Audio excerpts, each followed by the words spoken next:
Everybody. It is. It won't work. All right. Welcome, everyone. The time is 6:30, and I'd like to call the District 204 Committee of the Whole meeting to order. Marilyn, will you please call the roll? Member Morris. Present. Member O'Leary. Here. Member Beaton Daniels. Present. Member Dillon. Here. Member Gretsch. Here. Member Nava. Here. Member Thomas. Here. I'd like to ask all to rise and participate in the Pledge of Allegiance. I pledge allegiance to the flag of the United States of America and to the republic for which it stands, one nation, under God, indivisible, with liberty and justice for all.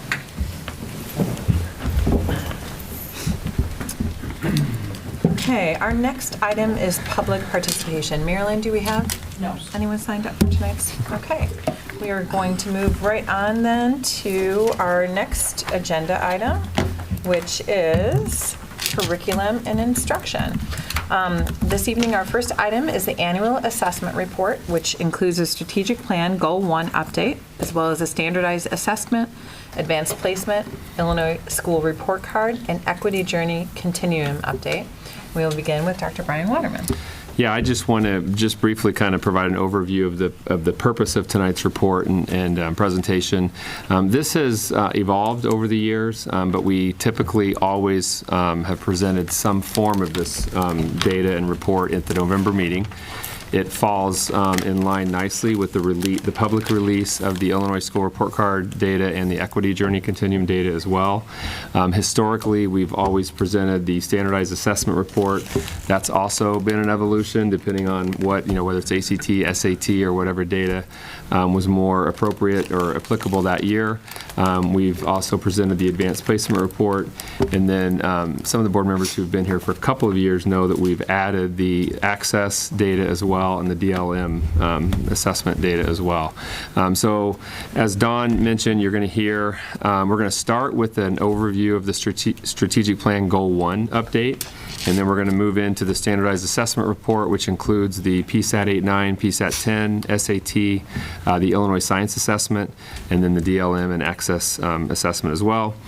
Then move into Advanced Placement Report, and then talk about the Illinois School Report Card data, and then the Equity Journey Continuum data as well. So there's a lot packed into tonight, which is why Dawn and I talked about moving everything off of tonight except this. So we've moved some of the agenda items to Monday, November 20th.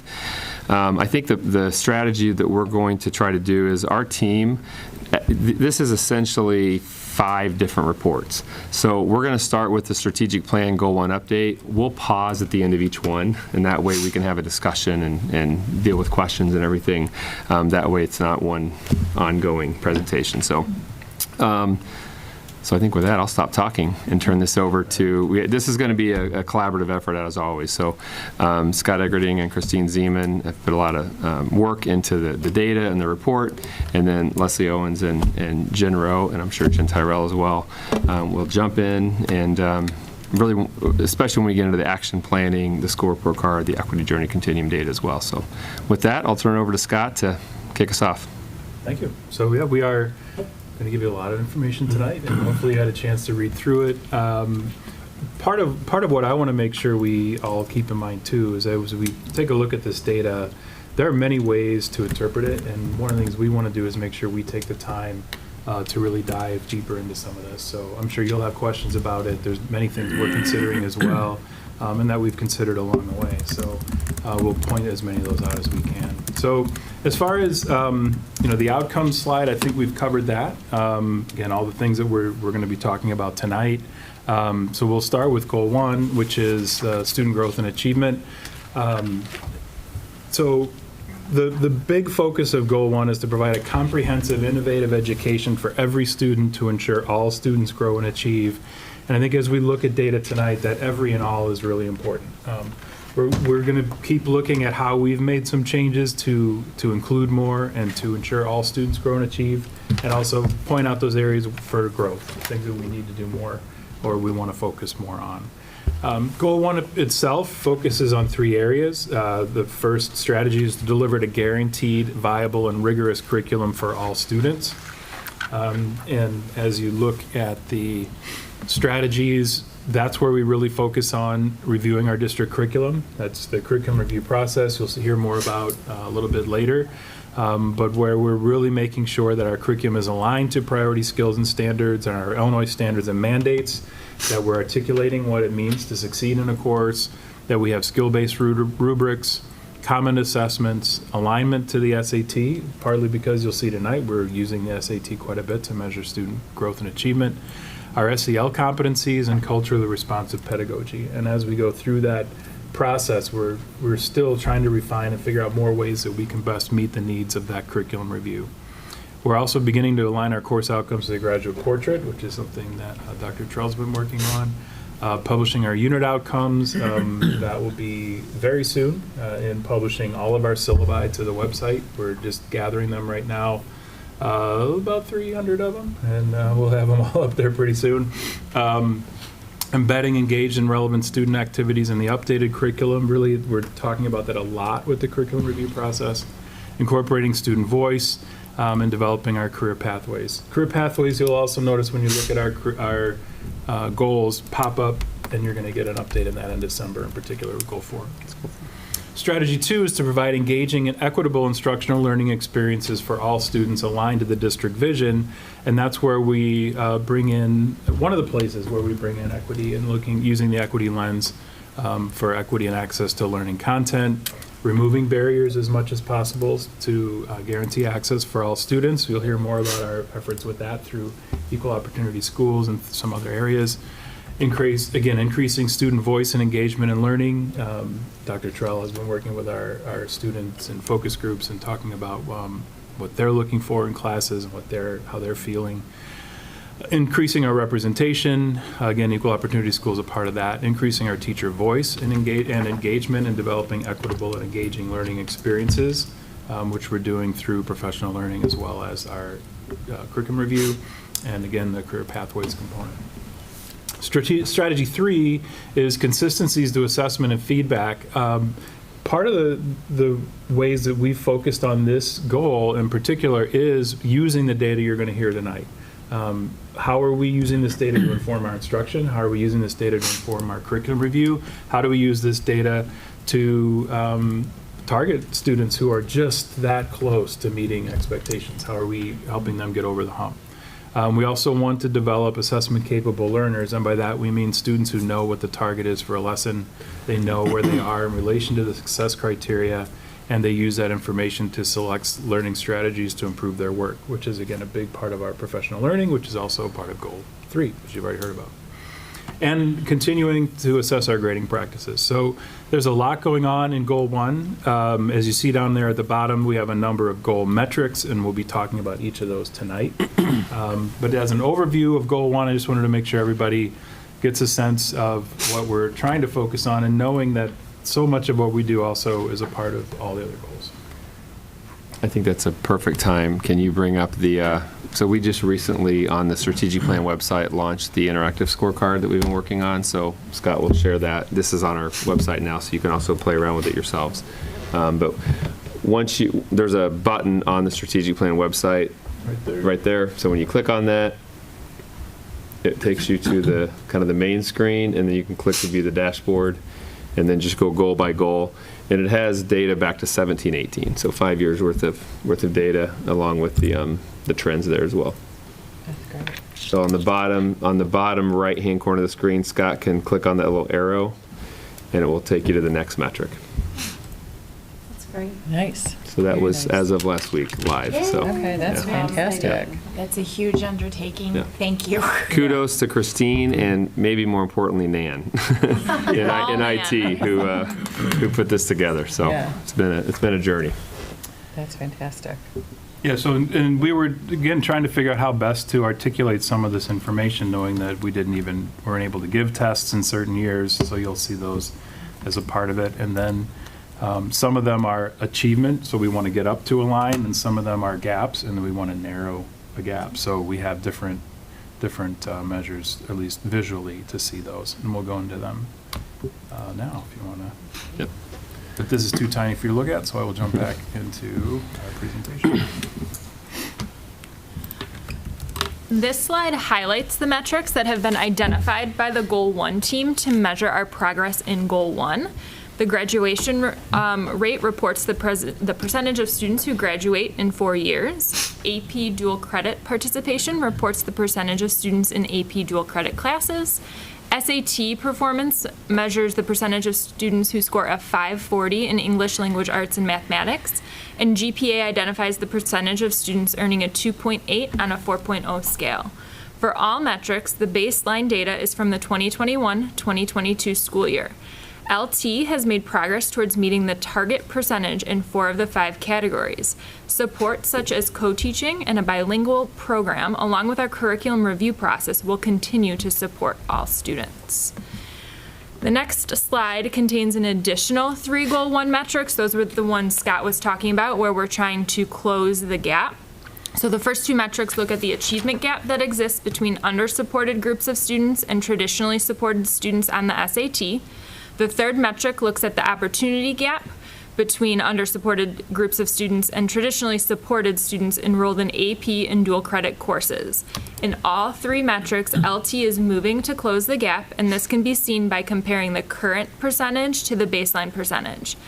LT will continue to find ways to support all students in their academic growth through programs such as our partnership with Equal Opportunity Schools, which you will hear about later.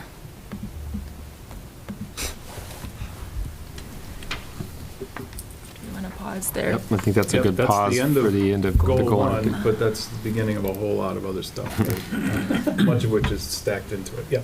So I have a question. Why was the grade, under the grade point average, why was 2.8 selected? That is the GPA ISB has identified as part of the college and career readiness indicator. Okay. So we just went with the same GPA that ISB uses for that metric. Okay. And then, Christine, did you say that the metrics are based off of the 2021-2022 school year? The benchmark is, so if you look in the chart, the baseline target, that baseline score is from the 2021-2022 school year. And then that's what we use to set our targets that you can see in that chart. Okay. And that was the year we developed or adopted the strategic plan. So that was our baseline year, and then last year was year 1, this year's year 2. So when will we be working off of a new, I mean, actually, the baseline is always going to remain the baseline. Yeah, the thought, yeah. It's just whether or not the target is going to be updated. Yeah, the current will be updated and the target will be updated. Okay. Yeah. Okay.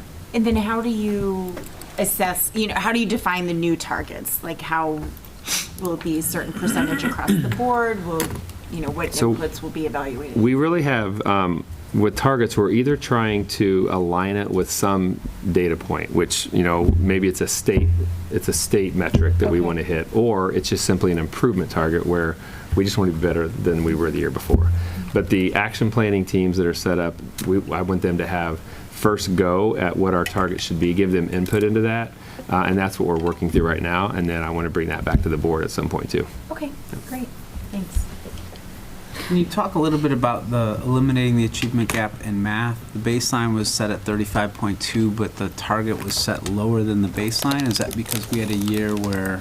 So we're trying to shrink it. Oh, I see. Yeah, we want that gap to be 0. I gotcha. I'm looking at it in the same lens of something. So we are actually.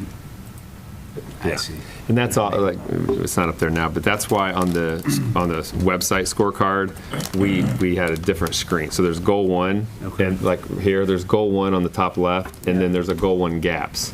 Just because the visual representation of it is different when you're trying to articulate closing a gap versus making progress. So the percentage on the chart comes from subtracting those 2 numbers, and we want that white line to be on top of the green line. So we want it to be 0. And this data is coming from the Illinois School Report Card, or this is our own data that we're pulling? This is our assessment data. Okay. So just from the file download they give us of all of our kids' scores. Okay. But it's from the SAT. Okay. Correct. And it only represents 11th grade? Yeah. Yes. That's fine. The SAT is only 11th grade. And we're going to dig into the SAT stuff, obviously. Yep. Right. Okay. Yeah, the scorecard includes like graduation rate, that's seniors, the AP dual credit participation, that includes more than just juniors. The SAT is always juniors. The GPA is throughout the school. So we have kind of a mix of grade points. The SAT data, though, that's always going to be that junior year. I don't know if it's easy, but could you go back to the website and look at that SAT one for a second? Just because I feel like it's not necessarily showing the whole picture. Because while we see a decline here, right, statewide, that's aligned with, we're probably doing better than we are, definitely doing better than the state by, what, 20 points maybe or more? Yeah, we actually have those slides coming up Okay. when we look at the data. But in particular, though, it is important to note, and if you want to share that data, how do you pick a target, right? 60% is our target. We're like, well, 60%, that doesn't seem, wouldn't we want 100, right? So where are we? We were asking, where are we in English language arts compared to other schools in the state? Where are we with English and for math? And one of our colleagues out in Naperville shared that information with us, if you want to share it. So if you compare our ELA performance on, it's both the SAT and DLM, we're in the 87th percentile, meaning we score better than 87% of other schools in the state of Illinois. For math, we're in the 94th percentile, and for science, we're in the 95th percentile. So while we see our, target is 60%, and that might seem low, we are still performing significantly higher than a lot of our peers when you look at the percentile ranks. It's a good example of we're just trying to improve. Like, that's an improvement target where we could set that at 100, right? We all want that to be 100%. But would that be a meaningful target if we just simply said 100% versus let's improve this target every year? And when we take a look at those specific data points in the SAT, I think it'll help a little bit as well. But again, this is a challenge with a lot of this data is, what does it mean and how is the state using it versus what does it mean for our individual students and how do we use it? And this is one where this state has set a really high bar, and it's one where we've met it at 54% for English, but we're in the 87th percentile of the state, meeting it at 54%. So those are... And I guess my point was on the website, just for two reasons. One, I feel like if you had a state comparison to that slide, it'll show that statewide everybody's scores dipped down after COVID, right? And not only that, it'll also show how much better that we are doing in the state. I don't know if that's something that you guys think is important or not, but I feel like it's not necessarily giving a clear picture of the trends globally. And you'll Like see almost adding a little line in the middle that has the state. We could talk about that as a team. The average went down. So yeah. There's, it's hard. How much can you report and Put it on a slide. Yeah. Or put on it. Yeah. yeah. And there are limitations to the program that this dashboard is on. This is all pulling. It is from, amazing. It's all pulling from Decision Ed, right? So Yeah. I was like, can we that- make all the labels larger? Yeah. I'm older. I can't read that. Nope. We can't. Thank you.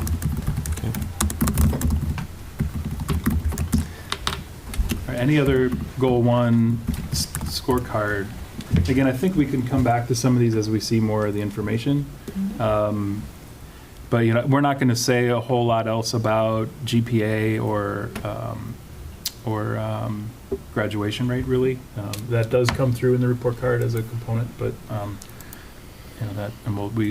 so maybe we'll say some more about that, but we'll see some more as we go forward. Okay. Moving into the standardized assessment report. Each spring, students in the state of Illinois are required to take a variety of state accountability exams. Reading and mathematics achievement are assessed through the SAT suite of assessments, and much of that data is represented in the Goal 1 scorecard we just shared. We are going to go into more detail regarding that assessment as well as the other assessments that make up the SAT suite. In addition to the SAT suite, all juniors complete the Illinois Science Assessment, which measures science achievement.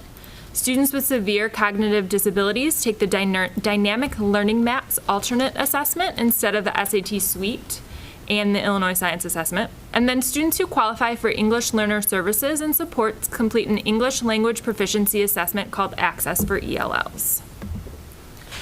ISB requires schools assess 95% of students in English Language Arts, Mathematics, and Science each year. Lyons Township High School met those participation requirements for the 2022-2023 school year. The SAT suite of assessments includes the PSAT 8-9, the PSAT NMSQT, the PSAT 10, and the SAT. For state accountability, in the spring of 9th grade, students complete the PSAT 8-9. Students in 10th grade are assessed with the PSAT 10 during the spring of their sophomore year, and juniors complete the SAT during the spring of their junior year. The SAT is a graduation requirement in the state of Illinois, so any student who did not complete the assessment during 11th grade will need to take the assessment during the spring of their senior year. The SAT suite of assessments is vertically aligned, allowing educators to collect baseline data, check in and measure progress, and assess student readiness for post-secondary success. College Board considers students college and career ready when SAT section scores meet mathematics and evidence-based reading and writing benchmarks. College Board defines college and career ready as the following: students with a 75% chance of earning at least a C in first semester credit-bearing college courses in algebra, statistics, pre-calculus or calculus for mathematics, and history, literature, and social sciences or writing classes for evidence-based reading and writing. The chart on this slide illustrates the percentage of students meeting College Board's college and career benchmarks in evidence-based reading and writing, as well as mathematics, during the spring of 2023. All three SAT suite assessments are depicted side by side. To help students needing additional support in mathematics, the mathematics department has made some shifts in the Math Drop-In Center. Student tutors staffing the drop-in centers have received training to help provide more targeted support to their peers. The math department is also monitoring students who attend drop-in and are recommending students who might need more than that drop-in assistance to more formal math support rooms. College Board has one set of benchmarks that measured students' likelihood of achieving a C or higher in college level courses, and that's what was on the previous slide. For accountability purposes, the state of Illinois has their own performance standards to measure student achievement on the spring SAT. These performance levels measure a student's mastery of the Illinois learning standards. The 4 performance standards help educators understand if a student has partially met, approached, met, or exceeded the content standards for English language arts and mathematics as set forth by the State Board of Education. The College Board benchmarks and the Illinois performance levels utilize the same assessment data to tell 2 different stories, and as such, the cut scores associated with proficiency are different depending on the benchmark or performance level you are utilizing. This chart looks at the percentage of students in each of the 4 Illinois performance levels in both evidence-based reading and writing and mathematics. The percentage of students earning a level 1 has decreased in both evidence-based reading and writing and mathematics when compared to the spring 2022 data, so last year's data. This chart also looks at the Illinois performance levels. Each bar represents the percentage of students who have met proficiency, which means they earned a level 3 or 4, on reading and writing over the last 6 years. The bars on the left represent LT's student performance. The second set of bars represent performance at the state level. Both LT and the state saw an increase in the percentage of students earning a level 3 or 4 this year, with LT continuing to outperform the state of Illinois. This chart represents the percentage of students at LT and at the state level who met proficiency expectations on the mathematics portion of the SAT. So as a reminder, research suggests that mathematics instruction was impacted more by the COVID-19 pandemic and that it will take mathematics achievement longer to recover from the pandemic. Students at LT outperformed their peers across the state. LT did see a 1% increase in the percentage of students proficient in the spring of 2023, and this is where Scott mentioned the state actually went down. It is important to recognize that mastery of content and proficiency percentages vary amongst student groups. This chart shows the percentage of students proficient, again that's earning a level 3 or 4, on the spring SAT by student group. The light bar represents English language arts proficiency in the spring of 2022, so last year, and the darker bar represents English language arts proficiency in the spring of 2023. So we're comparing actually 2 years ago to this last spring. LT saw an increase in student proficiency across all student groups when comparing the spring 2022 assessment to the spring 23 assessment. This chart shows the percentage of students proficient on the spring SAT by student group for mathematics. The light bar represents mathematics proficiency in the spring of 2022, so 2 years ago. And the darker bar represents mathematics proficiency in the spring of 23, so last year. LT either saw stability or an increase when comparing math proficiency on the spring 22 assessment to the spring 23 assessment. The Illinois Science Assessment is the state science assessment for students in grade 11. The ISA is a general science assessment that covers life, physical, and earth and space science. Engineering and technology practices are embedded throughout the assessment.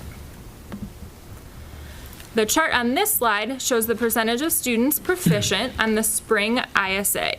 The first bar in yellow represents the overall science proficiency level for all students at Lyons Township High School. Subsequent bars illustrate the proficiency percentage of various student groups at LT. Hispanic Latinx, Black African American, students receiving English learner or special education services, and economically disadvantaged students had lower proficiency percentages than the overall student group. The Dynamic Learning Maps Alternate Assessment, or DLM-AA, is administered in place of the PSAT-SAT to students with the most significant cognitive disabilities. This is typically associated with an IQ less than 55. Students in grades 9, 10, and 11 are assessed in English Language Arts and Math, and students in grade 11 also complete the science portion of the DLM-AA instead of the Illinois Science Assessment. Less than 1% of students at LT meet the qualifications to participate in DLM. State guidelines do not permit the reporting of assessment data for student groups less than 10. This is designed to protect student privacy. So in compliance with these guidelines, LT cannot publicly report DLM data, but it is important for us to recognize that administration and school staff continue to utilize this data to inform instruction and program placement, as well as to support the academic needs of all of our students. Access for English language learners is an English language proficiency exam administered to all English learners. The assessment assesses listening, speaking, reading, and writing. Students receive a score in each domain, as well as the overall or composite score. Access for ELLs has 6 proficiency levels. The chart on this slide illustrates the percentage of English learners at LT that received levels 5 and 6 each year for the last 6 years. The second set of bars shows the same data at the state level. LT performs comparably to the state of Illinois and continues to strengthen supports in place for students learning the English language. Once a student scores a 4.8 composite score on ACCET, they exit the EL program. In the spring of 23, 6% of LT students earned a score of 4.8 or higher. Statewide, that percentage was 5.8%. The EL department utilizes access scores to inform instruction and support all English learners. As mentioned previously, students receive a domain score in reading, writing, speaking, and listening. EL teachers analyze these domain scores to provide individualized instruction to each student in the EL program. And Dr. Owens will share some other updates to our bilingual program later in this presentation. LT students, staff. Real quickly, I think we stop there and see if there's any questions about the data before we jump into the highlights and the focus areas and the action plan. So any specific questions about the numbers or clarification on the numbers? Go ahead, John. Okay, so I'm going to work backwards if that's okay. I have 3 things I had questions about. I'm not really fully understanding the EL, on page, the slide number 45 that's in our board packet that you have up on the screen here. Okay. So when you're looking at, you said that we've gone up. So what does if you're looking at LTHS, it's 8, 9, 2, 2, 5, and 3. What, those are different springs, different times that you're testing them, spring of 22, spring of 21, that kind of thing? So that's the percentage of students who have scored a level 5 or 6 on the test. Combined. Combined. 5. Okay, that was okay. Yep. And Access works a little bit differently because students only need a 4.8 to exit, but a 5 is considered proficient. Okay, but you're saying we went up every year, but I guess I'm looking at it as we did not, because in spring of 23, we went down from 5 to 3. I don't We did not go up each year. We are That's what I pretty thought you had said. comparable. That's why I was like trying to, I don't think I said maybe I that. misheard it. Okay. No. But like, so, Yeah, 892253 Yeah. that's the data. so we went down Yeah, then yeah. in spring of '23, Down, which back really would up have been a year in behind. spring of Which would have 22, been- and then back down this year.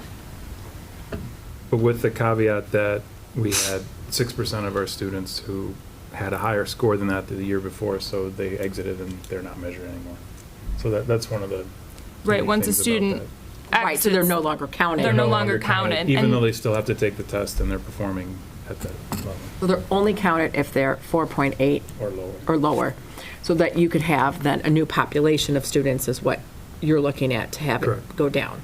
Yeah, so someone has to jump from 4.8 or lower all the way up to the proficiency number. So Which you is have a to, 5. you have to make Right. quite a jump, yeah. Okay, so that's why, that maybe could explain then why it's gone down? Correct. Okay, just because that's troubling to me that it would have gone, it was great that it went from 2 to 5, Yes. but then back down to 3, I'm like, you know what I mean? Like You that- also have. All those successful kids who got that 5, they're out the next year. Got it, okay. And you also have to keep in mind that while our number of EL students is growing, we're up to right around 200. That's a lot fewer number than when we're looking at SAT data when we have 900 kids. So one kid is going to be a much larger percentage. Right, it's more impactful for one Correct. Yeah. to have that, okay. When you have a smaller. Okay, I just didn't understand, so thank you for clarifying that. And then when I'm looking at, on pages 42, 43, and 44 with the proficiency, when you have the different groups broken down, okay, like if you just go to the. Is that for Illinois Science Assessment? Or Yeah, or like, we or go to the math SAT? proficiency. Okay. Like by student groups with the Illinois. This one, right? What number are you on? Jill? Yeah, that's perfect. Okay, so when you're looking at this, you could have some that could overlap. Because you could have a student that would be Black, African-American, but also be an EL learner and also be economically disadvantaged. So are they Students can counted 3 fall- times? They can be in multiple buckets, yes. Right, so they're counted 3 times. A student who's on this getting IDA services and who's an English learner Yes. and who's economically disadvantaged and is any of the, So if you Could be look all of those. at, So they're, okay, could be 4 times. okay. they could be represented 4 times, but they're not counted 4 times. So the way we calculate this is we would look at all of our, I'm just going to use Hispanic Latinx because it's the first one on the graph. We would look at all of our Hispanic Latinx students, and let's say we have 100 Hispanic Latinx students. That 30 would mean 30%, or 30 if we had 100, of those Hispanic Latinx students were proficient. Okay, So that percentage is just representative of that student group. And then students within that 30% could also show up in other buckets. so there- too. okay, that's Yeah. what I'm like, Yeah. so there's not one that Yeah. would A trump portion the of others. those Hispanic students would also be English learners, a portion would have an IDEA services, and also maybe economically disadvantaged. So if you're looking at students, let's say that are economically disadvantaged, it could be multiple groups. It could be from So all 4 of those on the every first floor. student who's in that economically disadvantaged bucket will also be in one of those race ethnicity buckets. Got it, okay. So that was, and then I have one more, I'm sorry. On page 40, okay, it's the one that says Spring 2023 PSAT, SAT, College and Career Benchmarks. Sorry. That one? Yes. Okay, so when you're looking at math, I was just trying to understand from what you had said when you had gone through it. When you're looking at the PSAT 8 and 9, and then the PSAT 10, we dropped from 70 down to 52, and then back up for the SAT to 61. Yes. What do you think would explain that drop from? That drop is seen in a lot of schools across the state, and one of the reasons we suspect is because sophomore year students take geometry, and the SAT skills and standards are very heavily focused on algebra. So while we embed as much algebra as we can in our geometry classes, they're still kind of getting that year gap of algebra. Does that make sense? There are also 3 different tests. So the PSAT 8-9 is only measuring Algebra 1 concepts. Okay, The PSAT 10 adds a few more Algebra 2 concepts. And then the SAT adds even more of those concepts. so it's not the same It's not content? the exact same test, no. Okay, And again, because of that sophomore year geometry and we have some students who come in having already taken Algebra 1, and so they've now already taken the Algebra 2 even, by the time they take the PSAT 10. We also have about a third of our students who haven't, and so they're only in geometry, which is on target, on track. And then they are in Algebra 2 by the time they take the SAT in the spring of their junior year, which is why the number goes back up. So then what I'm hearing you say then is that, because I know that I've always wondered why different schools, like having children that have gone to 2 different schools and 2 different tracks of the math being flipped. Would that still be the right way to look at it, to be Algebra 1, geometry, Algebra 2? So that's a long discussion, and honestly, Sorry. the reason, no, it's a good question. I mean, because it looks, when you look at the data, it's like this. We have embedded in our Algebra 2 curriculum a lot of review of Algebra 1, because for some students, they haven't taken Algebra 1 since 8th grade, and for some students, it was freshman year and now they're junior. So it's been a whole year and longer since they've actually looked at it. So the debate is really, where do you put geometry? Because you're going to see that dip regardless, because Algebra 1 and Algebra 2 really build on each other. Or do you go to a completely different way of teaching math, and that's the Math 1, Math 2 sort of integrated approach, which some schools have gone to, but actually not very many. And part of that is an extremely traditional way of teaching, especially in this country and certainly in this region. So we've talked about it, and we've looked at it. What we're doing through the curriculum review is we're doing Algebra 1 and then Algebra 2, and we're going to catch geometry next year, because we want to make sure we clarify what those Algebra 2 math concepts are that are the most important. So when we do the geometry review, we're embedding those into the geometry as well. So not only, because we don't want kids to just forget algebra, do geometry for a year and come back. Also, for the students who didn't do their algebra here, it's not as consistent. So, when we then get them back for Algebra 2, we're able to get them on a consistent path as well. So, it's certainly, this is one of those data points that makes you think, why do we do geometry the way that we do?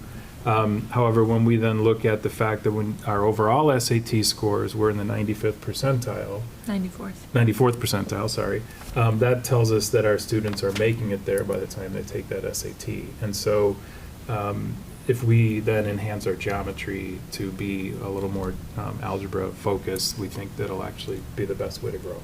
And when would that be? I know with the curriculum review, if you're doing Algebra 2 this Right. year, then it would be next Next year. year. And then we wouldn't see the change for that for probably like 2 years. Correct. Okay. Yeah, curriculum review is not fast.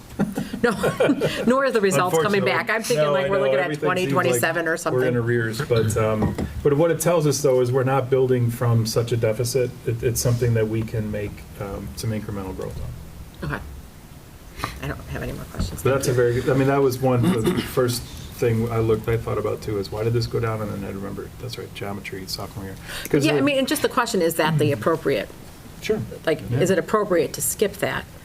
Because that could be stress, not remembering it, or is that better to, to Mhm. get them, to prep them for that? Right.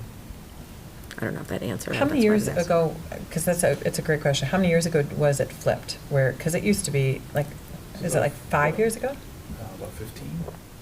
Where geometry, Yeah. oh really, is that Yeah. that many years? Yeah. Michelle Chapman was our chair. Wow. Yeah, So that we was, count back by chairs. Okay. yeah, that was Okay. before So me. Yeah. But if it, and what was the rationale for having it flip then? There was a national movement that's now become standard through the Common Core to teach Algebra 1 in 8th grade. Okay. And so, the more and more students are doing all of their Algebra 1 before they even get here and are starting in geometry. So our Algebra 1 Prep and Excel is primarily for students who didn't complete that full year or who hadn't been as successful in math prior. So we know what percent of our students come in, just roughly a guess, in freshman year having completed Algebra 1 in 8th grade? Roughly 2/3. Roughly 2/3. So those students, then, as they're coming in on the PSAT, they're getting a 70, but on the PSAT 10, they're going down. Well, they're being asked additional higher level questions. So the students who haven't been exposed to it don't know what they are. right? And then they are taught it the next year, and those questions are now back on the tests, are still on the test. So the test is progressively harder each year. So is the English one, but English isn't quite as discrete as far as knowing specific problems and specific types of problems. So way back about the same time we made that shift, we used to teach Algebra 1 over 2 years for our lowest performing students, so they never saw Algebra 2 content before they took the SAT, and that's when our scores were in the 80 percentile. So again, it's getting it to them and getting it to where the challenge is making sure that we're focusing on the things that are most important, and that's again a part of that curriculum review. We can do a lot of math and teach a lot of different topics. The ones that really matter, that are a part of what we're measured on and a part of what the school's measured on, and are the ones that the Common Core says are the more lasting. Those are the ones we want to focus on the most. Okay. So you said like about 2/3 like come in have already taken algebra. So that's where when we look at college readiness, like for high schools, like a lot of the schools, especially in 102, they look at algebra as being more of an advanced class work versus it just be regular part of the curriculum, that it should be normal course. Yep. Versus, you know, to have students like fall into another track that is just regular with a little bit of algebra but not a whole lot in 8th grade. Right. There's like a big portion that they have a sizable population That are not taking algebra. that are not taking algebra, that they're not encouraging to take algebra because they view it as it being on an accelerated track. Yeah. And so that causes them to be behind once those in that 30% group once they get here. Yeah, those courses usually focus on the first 4 or 5 chapters of Algebra 1, so roughly the first semester. And then also are on the mathematical concepts that they haven't mastered previously. So a lot of numeracy, fractions. Meaning the courses at the 1/3.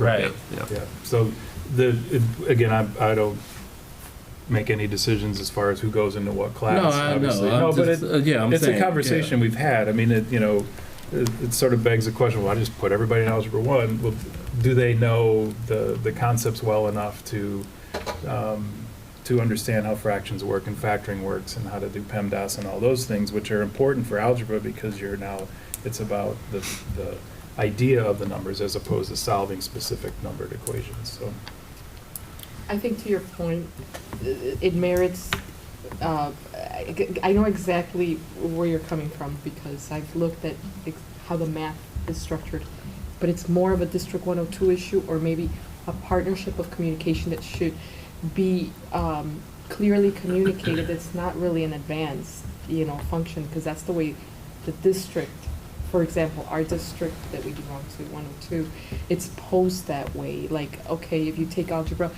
you are getting ahead, and they make it easier and easier each year for those students to access it, but it's still marketed and advertised as if you're getting ahead. And, but they make it so much easier each year for students to access and take the course. People are doing it, again, thinking they're getting ahead, but in reality, you need to get on board. And I don't know if it's probably outside the scope of this, but very related, the communication needs to be better. I don't know if the school understands. Could be part of the articulation efforts that we do with our feeder schools. So It has been for a while. It's probably something that could be emphasized because I think that it merits it because the school is not properly disseminating the information to the community before they come here. At least 30% is not catching up for whatever reason. But that 30% are those kids that aren't taking Algebra 1 in 8th grade. Correct, because it's perceived to be like. As advanced. It's exactly, the I'm perception. tracking with you, yeah, right. No need. Right.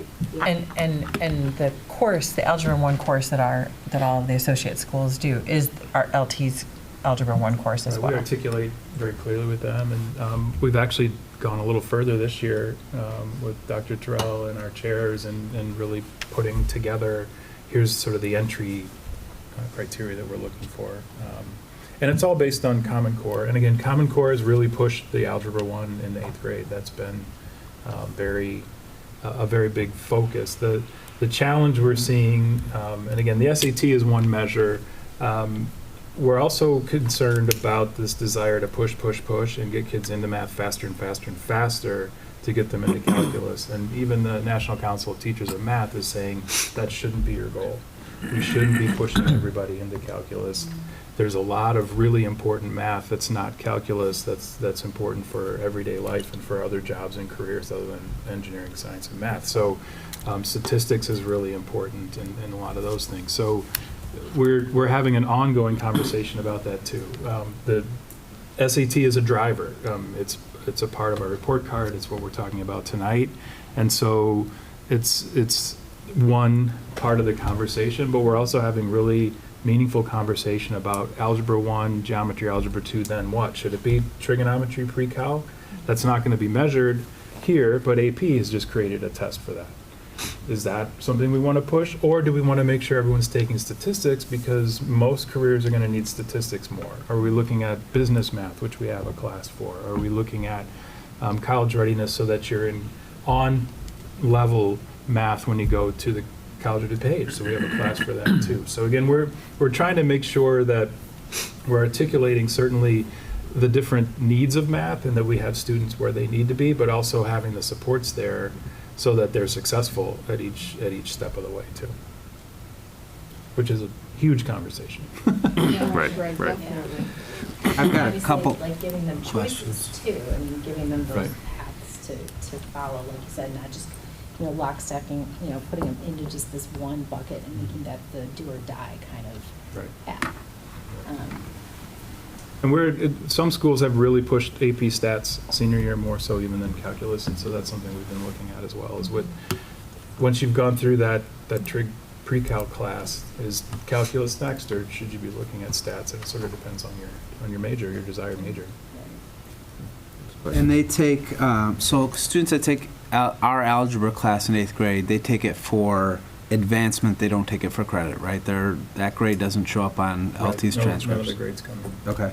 And I'm sure you don't have this data, but it'd be interesting to see of those third students that don't take algebra in 8th grade, if we were able to compare their SAT scores versus those coming in, do we see have you done that? You guys are Yeah, smiling, so I we've feel done like that. you've done it. So what does that look like?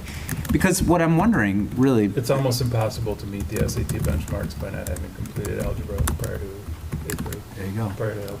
Right, so this is the problem. So, but not, yeah. I mean, it's because of the alignment of the test, right? You want them to have finished Algebra 2 sophomore year so that by April of their junior year, they have completed all of that coursework. To do well on the SAT. And again, that's where the kind of caveat is, right? It says that we're only 61% successful, but we are 90, compared to other schools throughout the state, we're in the 94th Right. percentile. Right. So is this the right thing for kids, or is the SAT driving the conversation about Well. what the right thing is for kids? There's money behind that question, I'm Yeah, sure, there right? is. I mean, But as an educator, I feel I have to ask that question Of because, course. the SAT is important, but it can't be everything. But, and the more that schools, colleges go test optional and kids are demonstrating math, but they're not demonstrating it to the proficiency on an SAT, those are also things to consider. So again, it gets pretty philosophical pretty quick. yeah. Talked for a long time about the SAT. Can I? Oh, Oh, go go ahead. I was only just getting, and of that, back to that 30% that we talked about, that's not, Algebra 1 ready here. You guys brought up 102, but I mean, do we look at it to do we drill down to what other districts? It's pretty I'm sure it's pretty similar. 105 too. Yeah, it's pretty similar. consistent. Yeah. Okay. And the conversations, we have those with those districts and reach out about. Right, but if we have the conversations, it doesn't seem like anything is getting done. Like no one's moving towards any kind of change. And if, Yeah, if you are, then what is the discussion about change? I think And then you can't change it. It has to be on their side. I think the discussion would be about readiness. It's not about eighth graders in algebra. It's about what's happening in 5th, 6th, 7th grade to lead them towards 8th grade readiness. I think, it's what we do as a school, right? We're constantly putting programming in place to improve, and that's what our feeder schools are doing too. But they're not going to usurp that do all those programs, it still comes down to, is a student ready? And so that's my guess is an ongoing effort at the feeder schools to get students algebra ready by 8th grade. They just haven't achieved that goal yet, and we haven't achieved goals either that we're trying to achieve. So it's not for lack of commitment to it. Sure. And that's without looking, taking a deep dive into their strategic plans, but I would be shocked if that's not a commitment at every feeder school to get students ready by 8th grade for algebra.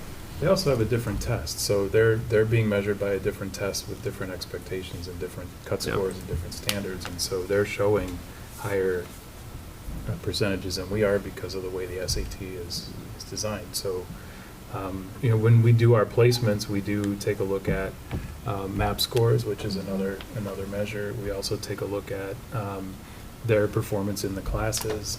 So there are students who we move up who haven't completed all of Algebra 1, and so again, they have to sort of catch up when they take Algebra 2 to catch the algebra that they missed.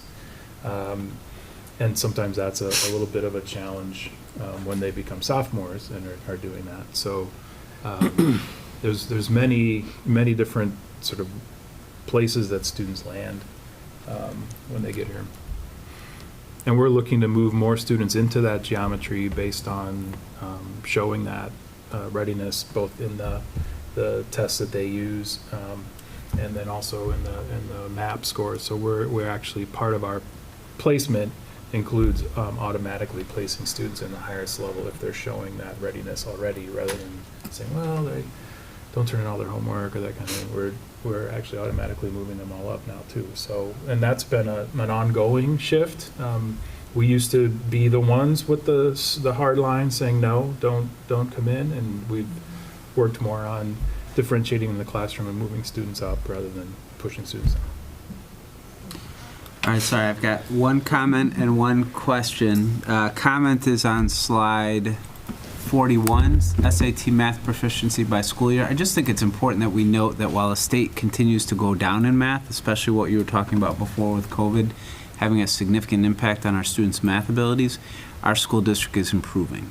And I think that's important to recognize. I think that's great work. We'd love to see that back at the 64% that it was pre-COVID, and it sounds like we're heading in that direction. So I think that 59? I think that's What's that, Scott? I'll even take 59. Sure, Yeah. sure. The year before, for sure. Yeah. For sure. So I just think that's important to note. And then the next slide is the SAT EBRW proficiency by student group. We're just seeing, as you had mentioned, every one of those student groups has gone up in English and stayed pretty solid or improved in math. Just wondering what you attribute that to. Is that a lot of the work that we're doing with equity? Is it a lot that we're doing with curriculum revisions? Where do you see that improvement coming from? Definitely, we're going to talk about one of those targets, and that's our SAT prep through our lunches, which we've seen a really important growth in, and placing students higher and making sure that they have exposure to the content. You can't do better. The other piece, and again, this is going to take a little while for it to show up in the SAT, but our bilingual and our co-teaching. Co-teaching. Again, we've got kids now who are going to be exposed to material they'd never been exposed to before. So whether they're going to be the most proficient, that doesn't matter. They're actually getting to learn about it, and so they have a chance to demonstrate it, where in the past they never would have even been given the opportunity. So again, those are crucial. They'll be taking the PSAT 9 and 10 this year, the students who've been in those programs, and then the SAT the following year. So again, incrementally, we hope to be addressing a lot of these, and we should be seeing some growth. That's great. I think that's a good segue into the highlights and the focus areas and the action plan. Actually, I've got a couple go questions ahead. first, sorry. Which is why we had this meeting independent of this discussion, so we can make sure that we go through the data and everybody has a chance to ask questions. Some good gains here, some, like overall, like there's a lot of good news here. With respect to, and with respect kind of to the conversation of being cognizant about how much weight is being placed on the SAT as an indicator of performance and learning. That's a very long philosophical question, but unfortunately it is the standard that we have right now. Sure. So two thoughts about that. One is, we've had so many interruptions in the data over the years with COVID, and then also with the state changing tests and so forth. It would be great to see same students' progression, or as much as we can, even if we can't see a full set. So it would be great to see students from 8-9 to 10, and then to the SAT. Even if we're not getting all of them, just to see how they're performing over time at LT. The hard part about that is Illinois only has performance levels for the SAT. So Illinois has set 540 as the cut score for the SAT, if you're proficient or not. Those cut scores don't exist for the 10 or the 9. Okay. So we don't know who's been proficient and is now not, or vice versa. So there's no way to align that. There's no way to look at that. Not using the Illinois performance levels. So you can't even, yeah, I didn't realize that. That's frustrating. They keep saying they're coming, Yeah. but it's been years. So, Okay. and I know COVID made that harder because our juniors this year will be the first group since COVID, I believe, to take the 9, the 10, and then the SAT. This year. This year's juniors Yeah. will be the first group to take all 3 And since of course, COVID. they get a brand-new online test. I was going to say, though, can we compare that, though? So are we starting over with the online test? We don't know. I mean, if SAT, here's the important thing about SAT as a company. This online test has to match previous tests. So no matter what our students do, they will have to make it look like. So that doesn't mean they're going to lie. But they are going to have to use statistical manipulation to get the same. Because it's not the same test for every student, It's not right? the same test for every student. It is no. not. They did do an analysis of paper, pencil, and digital and did find that students scored very similarly on the 2 different modes. English, kids did a little bit higher on the digital than paper, pencil, and so they applied a little correction factor to account for that. But SAT and College Board have done the work to make sure that the 2 are comparable. Otherwise, a college won't take the score. So Right. it's got to be. Yeah. So, Maybe my go. question too was, sorry, just to piggyback on that Yeah. digital, knowing that that's like yet a whole nother set of metrics, since the data just a little more different, I mean, it does. But the PSAT, is that, they're doing that digital as well?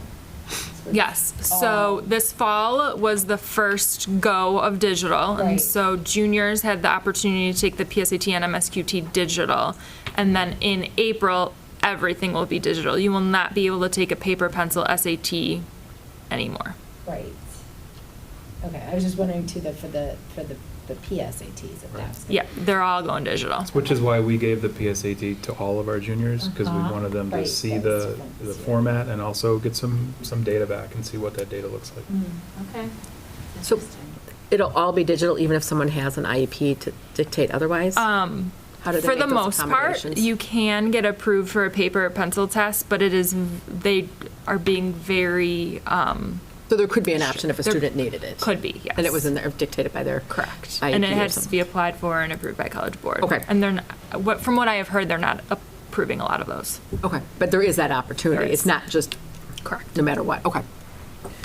So we really don't have any way to look at how students perform in their time at LT during the 4 years For SAT. for SAT, but, I mean, the SAT is the one thing it's measuring Somewhat standards consistent. along the way, right? So the only other thing I can think of is, I'd heard NWEA does have math testing available for high school now. That I know when I've asked this before, and Scott, you said that we use it in 9th grade, but we use it for a particular subset of students, and that it wasn't available beyond 9th grade. There's been a lot of discussion and debate about that. We do give it to all of our freshmen that are not in honors classes, partly to determine more information about them and give the teachers more information. Our challenge with MAP is this: the kids have been doing it 2 to 3 times a year since 2nd or 3rd grade, and it's not something that they're really focused on doing well on. And it doesn't mean that they're not trying, but when the SAT is for college, it's a totally different kind of test. For comparison, prior to using the SAT and ACT, we had what did we call it? PARC? The PARC test. Oh. Yeah. The That was PARC like a test. cup of coffee, though, Yeah. you know, for Illinois before they did away with that. Well, because the kids really didn't take Yeah. it seriously, and they were like, does this affect me or not affect me? And we're like, well, colleges won't look at it. They're not doing it. So there is that sort of carrot of the SAT, which is why actually people in my position, including myself, did argue for, look, it's got to be the ACT or the SAT, or our high school kids aren't going to take it seriously. And we really want it to be a meaningful assessment for them that every kid can have, because one of the things you'll see with the SAT is in states where it's not the requirement of every student to take it, it is only your top third or your top half of students taking it. And we really wanted that to be a rigor element. Now, it's a rigorous element, as our scores show, but we feel that's better than the alternative, and that the amount of time it takes to give the map, it eats up multiple days of instruction. And again, we keep weighing that. And then when we talk to our chairs about it, they're like, well, if we're going to use the data, that's good. If we're just going to use it to corroborate other data, I'm losing 3 days of instruction in order to do Yeah, this. no, And so it's a challenge, right? We want good data.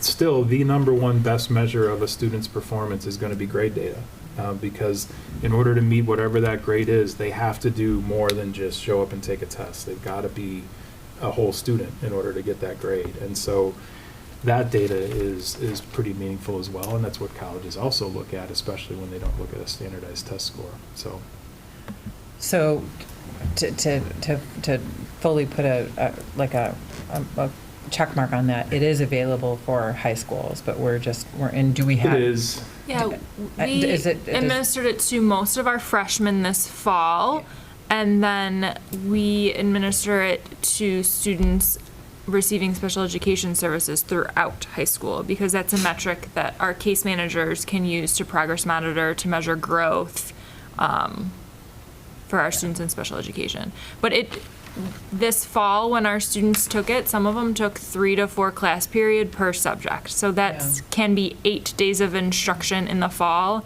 and the winter and the spring that they're spending on this test. It's only supposed to take 60 minutes, but for whatever reason, Yeah. kids are taking longer on it. Just the compelling thing about it, and I know I'm preaching to the choir, but the compelling thing about it is when you think about the shortnesses in the SAT data, and this is what we have, and there are a range of shortnesses for a lot of kids who this is not necessarily their pathway.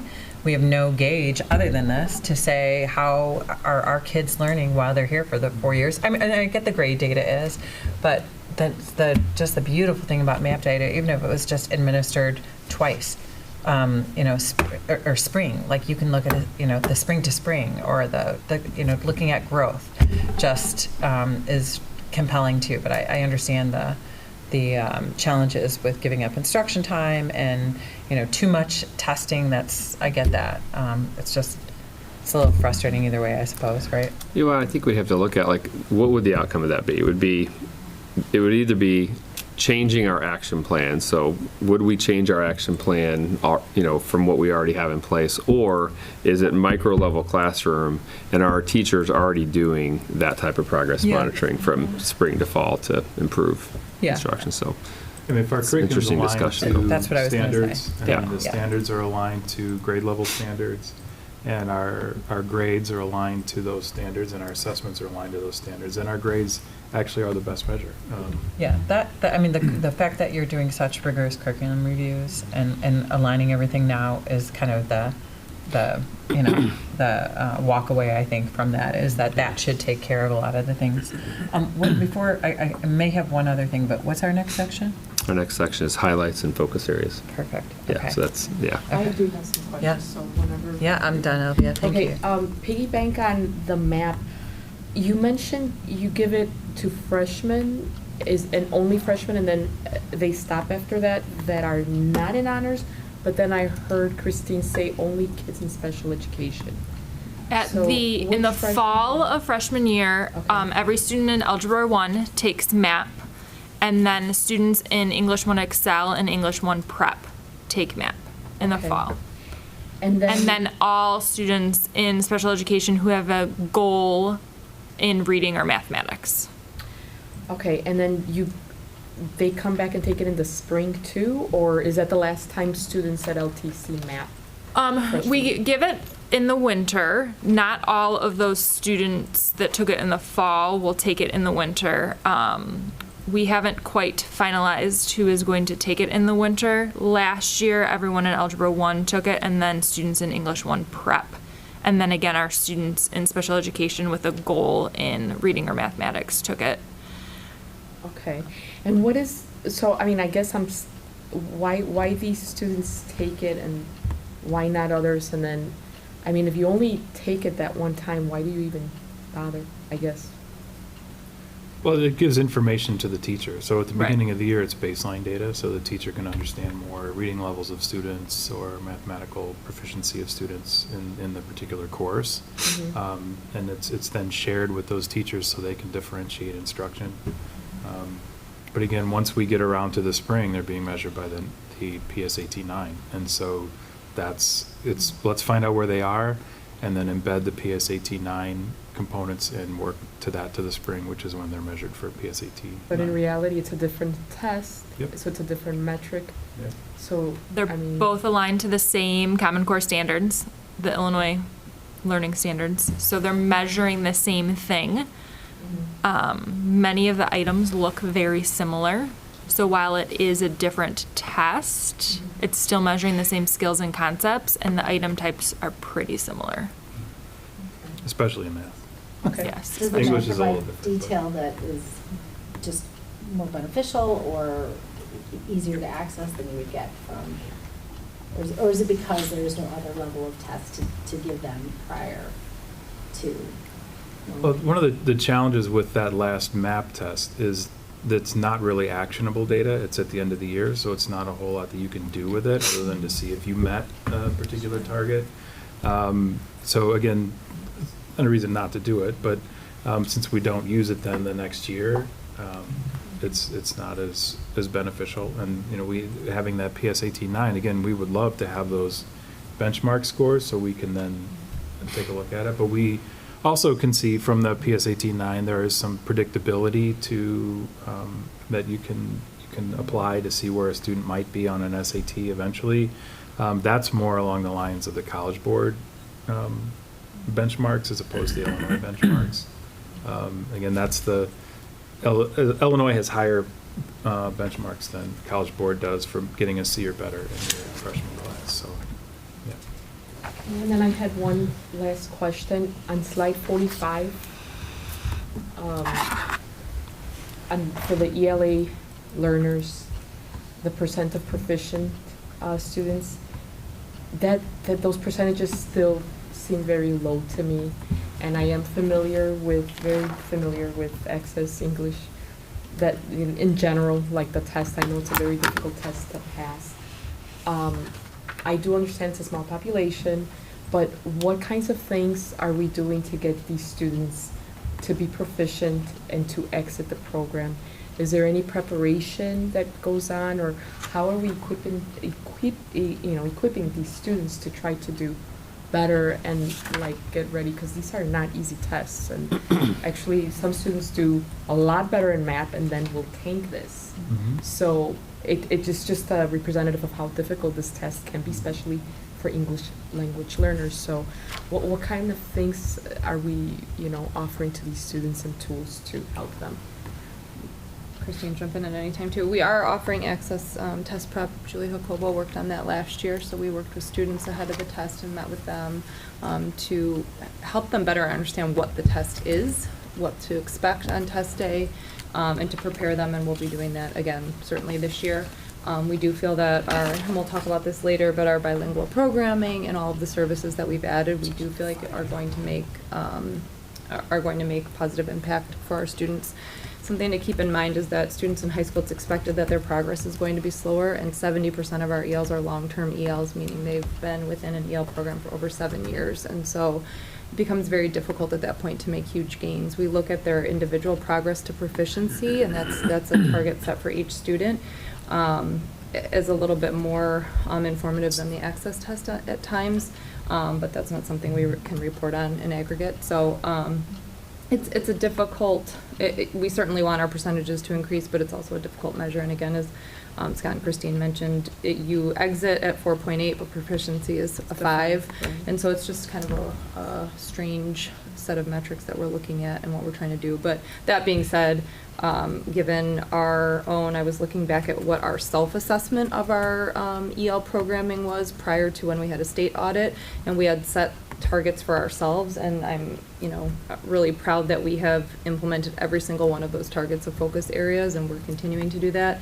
And then when we had the state auditors come in, they were able to point out some other things that we could be doing or offer some suggestions, and we've incorporated those too. So I do feel like, again, hasn't even been a full school year of those changes. I'm hopeful we'll see some different metrics or different results, but it is it's a tough test, it's a tough measure, but we're trying to come at it from many different angles. And I know the EL teachers have been working with Julie Jacobo, the bilingual coordinator, on using that access data to inform instruction. So each kid gets a score in the 4 domains, and so they're using that to provide more individualized instructions to students. They can really focus on the areas that each student needs support with. Is it similar to our park too, where kids are just, I've been taking this test for so long, right? Like it's a motivation issue for our kids as well? That was part of the prep that Julie Jacobo did as well, was just kind of, buying some lunch, pumping the students up, like trying to make it a point of pride of working hard and doing better on the test. And again, making them understand what this test is showing, to give some motivation. It is tough. And it's, students that have taken it multiple times, they have to take it. It's required. Even for students who have, and their families who have decided they don't want to be part of our EL programming, they're still required to take it. So it can feel to some students like a drag. They're just like, oh my gosh, please make this stop. So it's hard. And that, that's where testing and any test that we're talking about, it's one data point in time, and so that's where we have to balance that out with a lot of other things that we're seeing out of our students, because this certainly doesn't measure the best of every student's abilities. So it's good information for us. It's a way for us to measure if the things we're doing are making an impact, but it doesn't give the whole picture, certainly, and we have that same, same challenge. An intimidating test. It's one-on-one speaking and listening. Yeah. That's the only test we have that's like that. Yeah. And you have to keep in mind that group of our students is the most tested group of students in the building. They're constantly being assessed. Are the parents also informed of the importance of this exam and what they can do to prepare and help their children? Yeah, we send the letters out with all the information about how they're scoring and what we're hoping for the next go-around. Julie has done an awesome job of really enhancing our parent outreach and providing a lot of information. So again, that's a focus area for us. Is just, it's exciting. Yeah, it is. I think, that's definitely going in the right direction. It's just like you say, it's going to take some time. And we only get the scores once a year, so it's like then we wait. We give the test and we're hopeful, and then we wait, and so hopefully this time next year we'll be looking at different scores. Okay, thank you. Of course. I have a question, Leslie, for when you're saying you're doing the access test prep, like when and where is that? And is that every student getting prepped? They're all invited. It's happening during the school day, and it happens during lunch. So we're buying the students lunch, throwing in some of that motivation and making it a little bit fun, and it's happening during the school day. And then it's happening in class too, like Christine said. Our bilingual teachers and Julie and everyone that's been involved in EL programming here at LT does a lot of work with students on an ongoing basis throughout the school year, so it's not a one-stop. Well, I've been more interested in the students that are not part of the bilingual program, but are more EL students that might get a little bit more lost. So if you're doing a lot for the Spanish-speaking students, what about the students that are non-Spanish speaking? Everyone's invited to the test prep. They're all given that information. And our parents had learned it of the test prep also? Yes. Okay. And how much compliance are you getting? More numbers last year. I can pull that. I would be curious just to see, is that communication just, from... I haven't observed this last year, and in the moment, they were actually going to class to pull kids out to bring them down for the test prep. Oh yeah, we're not above. It was because kids forget, and literally adults going around the building pulling kids out. that's so, because I think it's just as a parent with a child that took this test all 4 years, there wasn't really great communication, so I'm so glad to hear that's changed, to really be like, first of all, they reached out to the students, not to the parents, and I'm like, well, like, why am I not getting an email too, so I can urge my child to participate. So I'm really glad to see that there's more outreach to the parents, because I know we had issues in the past where that we would get something and I didn't need it translated clearly, but there would be some parents that got that same message where that email that came wasn't being able to be translated. So I would question how much communication is going to the parents. So I'm assuming any stuff going to the parents is translatable. Revamped all of that. Which I love, thank you. Yes, being able to translate in whatever language certainly that the family needs at home. And again, based on our self-assessment, which followed the state audit. We did the self-assessment first, the state audit came next, but we used the exact same document and took a look at everything. So the changes we've made have all been in line with what's required and also recommended in best practice. So parents are getting it in their native language? Yes. Okay, and the requested language? Or the requested language, yes. Right, Yeah. that they want, because I think that's really key to getting, piggybacking on you. We even added those types of questions on our online registration. That wasn't part of online registration, so we didn't have a great way of capturing that information to be able to share it with even the teachers who are working with students. What does this family need in terms of things sent home? So we've tweaked everything from the first minute that a family engages with LT to register their students to gather that information to the minute they, leave LT and graduate. So I feel like, yes, we've made That's so definite great. strides from probably your experience here, and those are things we continue to work on. So I know we didn't have the technology, and everybody was always really responsive, so I don't want that ever to come off about that, but there wasn't the technology there too to be able to communicate. I'm not going to get it right, probably, whatever the emails were coming from that platform. Constant contact. That Yeah, has it couldn't be translation Or if you widget got or the an individual website. one, Yeah. Emails, yeah. We made progress on we've that. changed Yeah, so how that's we're really, doing I'm it. glad to hear that, because that was always something that concerned me. So I think, Well, and it is such a simple thing really in concept, but it can be more difficult. But just awareness of these tests and having students aware of what they're taking, why they're taking it, having parents have that awareness, it's amazing how much that impacts how students do on a test. So that's step number one. There's also the other steps of the content and working with students on that, but it really is amazing what happens when students are fully informed and parents are fully informed, and so that's been a real push for us. have you gotten a lot of feedback from the parents for the communication that you've sent back, engagement from them? I'd have to ask Julie on that. I don't know. I'm just curious to see if I'm it's- not sure if she's necessarily measuring that other than more informally and anecdotally. I would just say informally, like to say, hey, it's really great, because you know what? Like 4 years ago, not one parent reached out to me except for someone named Jill Daniels. But do you know what I mean? To this year saying, you know what, I have 10 parents that reached out to me and had questions about it.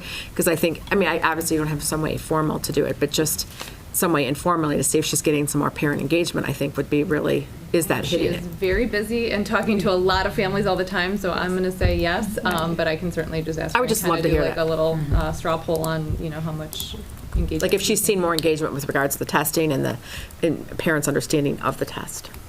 I think having just someone to know you can go to, so that's been a big part, just kind of going into that wraparound of community connections and relationships and accessibility to ask. So I would say even just like, for example, like when she had Ushli this week, so many parents and families were there, and then they're asking about these things. So it's all interconnected. So I really feel like people in general from the last 3 years that I've been here and as we've grown and made changes, it's going to continue to grow and be better because families know they have people to reach out to and ask all of these questions to. And I feel like as a team, again, that's been our approach. So all these things are connected. And I think like having someone to reach out to is different than knowing that you need to reach out. I think those are. Yes, but to that's a ask different- questions and then have people to be able to give you that information and Which say, is key. hey, we're having this also. So again, I feel like all these things are so interconnected and that we'll continue to see improvement and growth. So, Which I love. One more question before we go on to the highlights, because I know we all want to hear the celebrations and the highlights.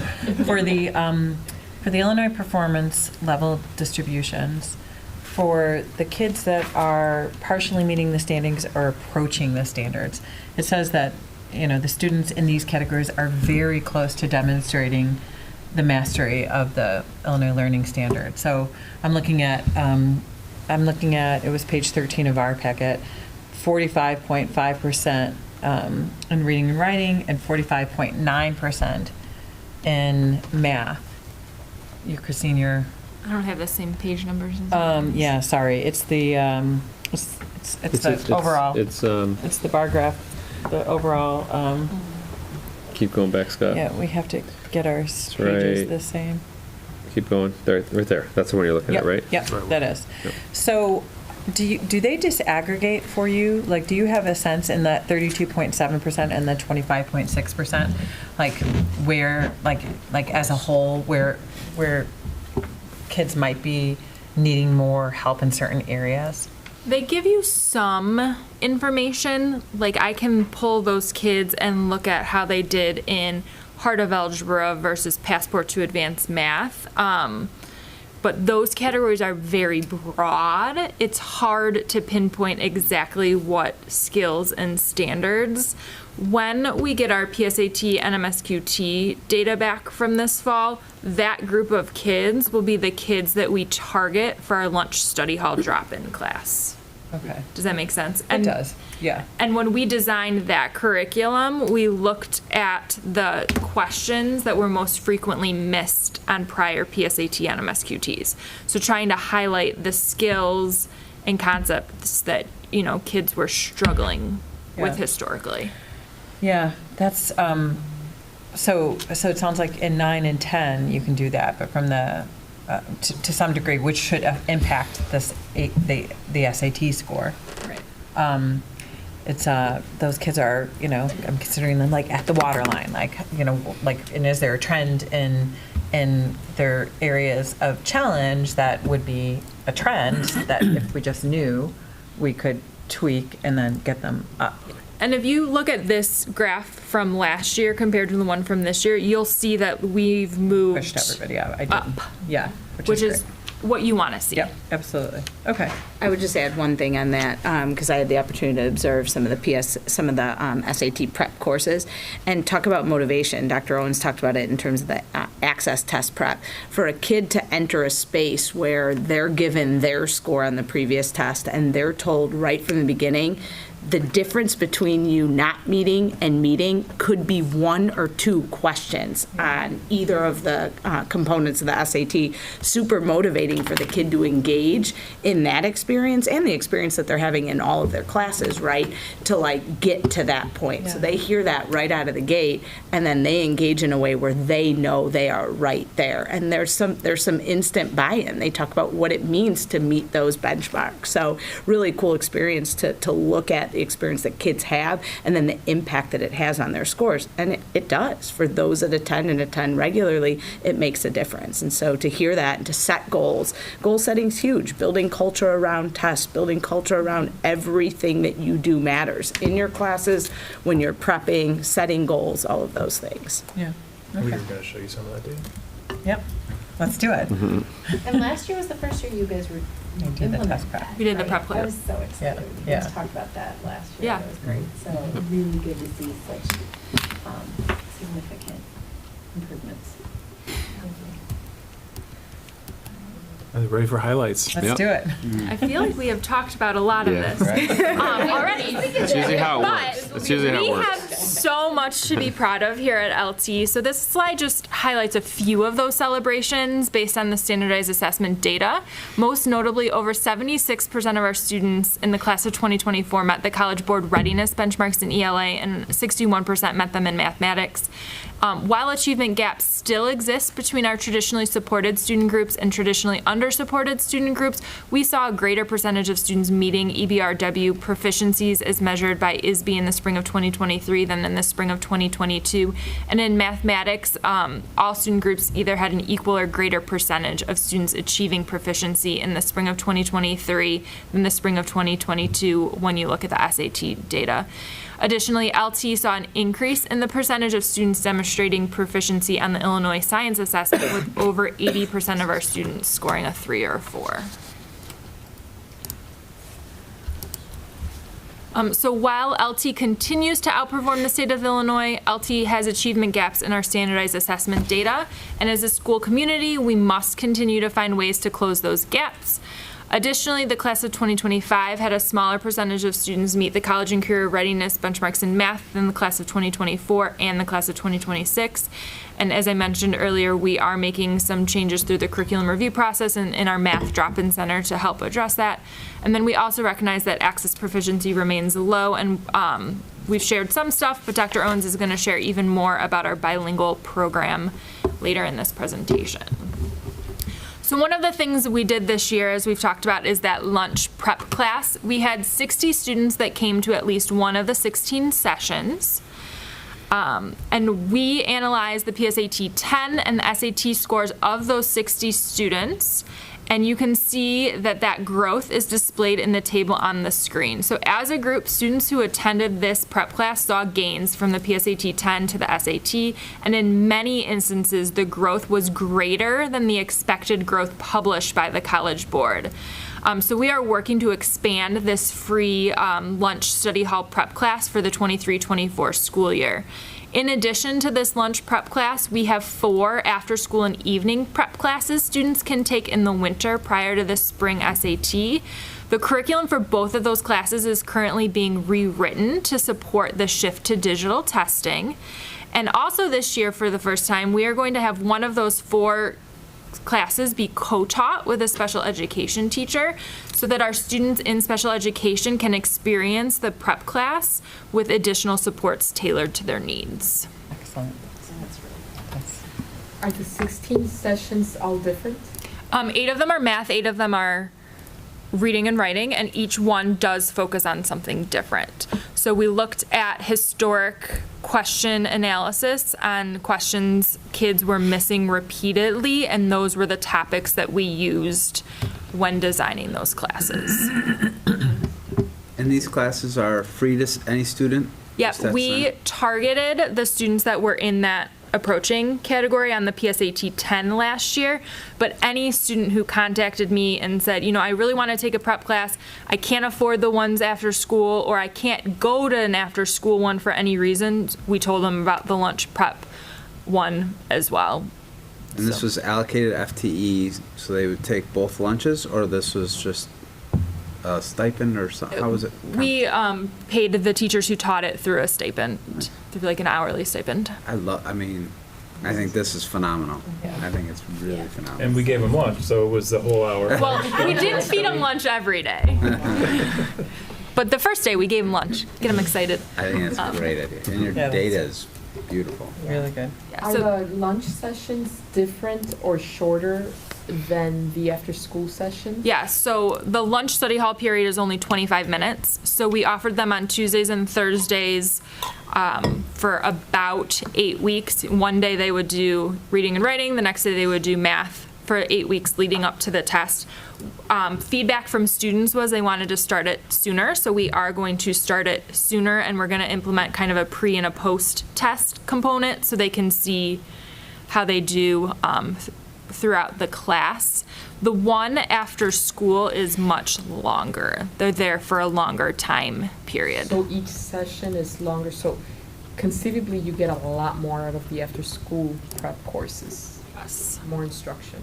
Yeah.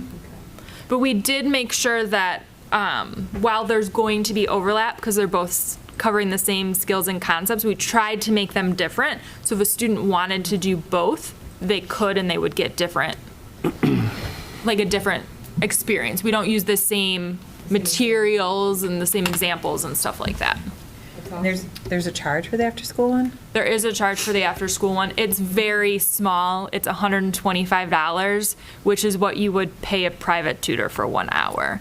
That's for the whole prep class.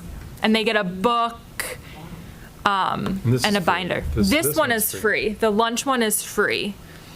But the after-school one is $125 for the entire session, and they get a book and a binder and all the materials. Two practice tests. A pre and a post. 16 sessions. I don't, off the top of my head, know how many sessions the after-school one is. But then the whole program, Yeah. you know, math and reading in the book. Yeah, they do a pre-test the first day, and then they go through, and then they do a post-test near the end, and then they have a day to go over. Item analysis and. And there's like multiple sections I could even do too, like to Is right after school and a little bit later. Yeah, there's We a also do Monday. summer. There's a couple summer test prep classes Yep. too. It's great. It's a good program. And many of our parents pay for even more test prep. Yes, they do. Okay, thank you. Okay. So just to sort of dovetail that back with the curriculum review, a lot of what we've been talking about is that reading, writing, math. But we're also, and as we get into some of our other programs, we're also doing more than just that in the curriculum review. That's certainly how we start. The way that our curriculum reviews have started is sort of an overview of why we're doing a curriculum review, the importance of aligning things, the importance of being very clear and intentional with learning outcomes, the importance of having common assessments, the importance of having formative assessments to get practice and data to give feedback to students, and then aligning the course to state or national standards. So tomorrow we're jumping into the second session with our world languages, and that gives us a chance to look at national language standards, et cetera, those types of things. With that first year, that's what we did as well. And that first year we did world history, algebra 1, English. We did U.S. history as well, biology, and PE. So in looking at a lot of those standards too, with biology, those are the NGSS, the science standards, which are also aligned to math standards. So as we're looking in our science classes, we're talking about reading and about the importance of reading, because in the SAT, even though it's called evidence-based reading and writing, it's not reading literature, it's actually more reading nonfiction.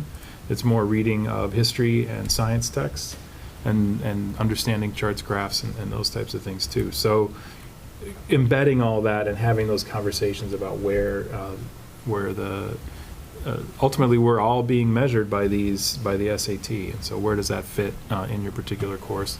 Same with our English classes as well. So we've also then looked pretty closely at common vocabulary. As we build this from year to year, we want to make sure we have some common vocabulary going throughout, and we've been pretty deliberate. We did do U.S. history and world history the same year because the social studies standards changed, and we didn't want to wait 3 years to get to U.S., so we did those together, and we're finishing up this year with civics. So again, and a lot of those changes there have to do with inquiry, having students asking questions, and really making sure that our curriculum is culturally responsive. So that's something we've done a cursory amount of in the first round, in having the teams go through an activity where they review their curriculum for cultural responsiveness. We want to expand this into the second year, and we've just begun talking about how that works most efficiently, but we want to make sure that we're spending more time and aligning our units not only to those standards we've been talking about, the core standards and the SAT, but also making sure that we're looking at Goldie Muhammad's 5 Pursuits, and how does that fit into our lessons? How does SEL fit into our lessons, and trauma-informed practices, and EL. One of the things with making the shift to bilingual courses is our teachers, our gen ed teachers, are learning more and more about the WIDA standards, and the WIDA standards are those language learning standards, and we just have added a component to our unit maps where we're going to be adding that in as well. This is not something you can do in 1 year. This is something we want to build and make a part of a cycle of curriculum review, make sure we're constantly measuring our courses against all these pieces, again, so that we're not just targeting kids who are struggling. We want to target kids who are at all phases as well. And so, again, it's a pretty ambitious curriculum review. And again, like I said, we're trying to figure out how to best use the time that we have. We've been pulling teachers out of class to do it, which gives them the focus. The problem is substitutes and whether we have enough subs. And so we've had some good conversations at the chair level about maybe we bring in 3 or 4 teachers to really focus on it and do it for that team, and then teach the team what we're looking to make the changes on. So we're trying to figure out how we're going to do that in the second semester. for those teams that technically went through the first year, but not everyone even finished all the components last summer. We gave them some summer curriculum time to do that as well. And then as we go to implement changes, we're finding maybe we need a little bit more time to refine as well. And with a new chair in math and science, she's got ideas as well. She wants to sort of revisit some things, especially with Algebra 1. So again, this is not here's the map and we're just going to follow, along the way. This is a very recursive process, and we keep trying to figure out how to make it the most meaningful. So, and then along the way, and again, with the work that we've been doing in one of the other goals with readiness, is how do we make sure that the readiness expectations are also embedded in this, and that we're, if we are going to be reteaching, it's because we found through MAP or other things that students are lacking something. So again, seeing this as really the way to have that conversation, that long-term conversation about what's happening in the classroom, and really getting away from if you're in Excel, you get these things. If you're in prep, you get these things. If you're in honors, you get these things. There's a lot more differentiation that needs to happen, and the more that we can put students in higher levels with the supports that they need and incorporating these components, we feel the more exposure they get, the better they're going to do. So I could talk about that for hours. We have more things to talk about. Yeah. One of them being our bilingual program. So this year, as you all know, we have implemented a full-time transitional bilingual education program. So that was the recommendation for the state, or the requirement from the state, based on the number of English learners that we have. When you have 20 or more that speak the same language, you need to have that full-time program, and so we were able to implement this year. What we did was talk with our principal consultant and the auditors from IASB to figure out how can we make this work in a large high school. We have, challenges like any other high school, but particularly here with the 2 campuses and just needing coverage in so many courses. We wanted to get a sense of what models were out there, and we agreed upon using kind of a co-teaching, or using a co-teaching model for our courses. It made the most sense for us to be able to provide the largest amount of co-taught courses in our program right away. So the list is on the slide, and we'll be adding in our consumer economics class. We want to make sure all graduation requirements are covered for our students, and so that is what we have done this year. We hired, Julie Jacobo began as our bilingual coordinator last year, and then this year we were able to hire 4 additional bilingual teachers, Spanish-speaking bilingual teachers. So they are the teachers who are co-teaching. Prior to the school year, some training was provided to that group together, the bilingual teachers and the gen ed teachers or content specialists. And so, like Scott said, our gen ed teachers are learning so much more about the WIDA standards and how to instruct students who are learning a language, and working really hard on rolling that out to other staff members too, so that we have coverage not only in our specific bilingual classes, but so that teachers are very well versed in that language acquisition piece across the board. So we're really proud of how it's going so far. It's co-teaching. I obviously work with co-teaching on the special ed side of things and the bilingual side of things, and it's not easy. It's hard to implement well, because you have 2 people that are used to doing a job in a certain way, and I feel like our teachers have just done such an amazing job of working together, collaborating, challenging some of the traditional ways they've taught, and so it's been really encouraging this year, and we're excited to continue just expanding that. For us, the question mark is always how many students are we going to have. Our population continues to grow. We're at 195 students right now, EL students, and so it just keeps growing, and that will dictate our programming and sectioning and all of that. So every year we'll be looking at that to see where we need to make changes and tweaks, and I feel extremely fortunate that we found 4 really excellent bilingual teachers. I think there were 200 plus openings posted across the state in spring of last year. So there's a total shortage in that area, and it's really hard to find staff because they can really work anywhere. And so we were really lucky to find our 4 new teachers that are here with us. But yeah, that, again, like I kind of already chatted about this a little bit earlier, but we're really hopeful that we'll start seeing the impact on grades and test scores and all of that stuff, but also just engagement and belonging and all of the things that come with our students being able to learn in both English and in their native language. So. Are there any opportunities for advanced courses for these students? Our algebra and our English, I believe we are co-teaching at the accelerated levels, and we're hoping to certainly expand that, because we know that just because a student is learning a language, that doesn't mean they're not advanced in the content. So we're hopeful. Our teachers are really differentiating a lot within the other courses to provide that challenge. But yes, that's our plan, is to offer it at accelerated levels as well. Yeah, because I'm thinking like especially in math.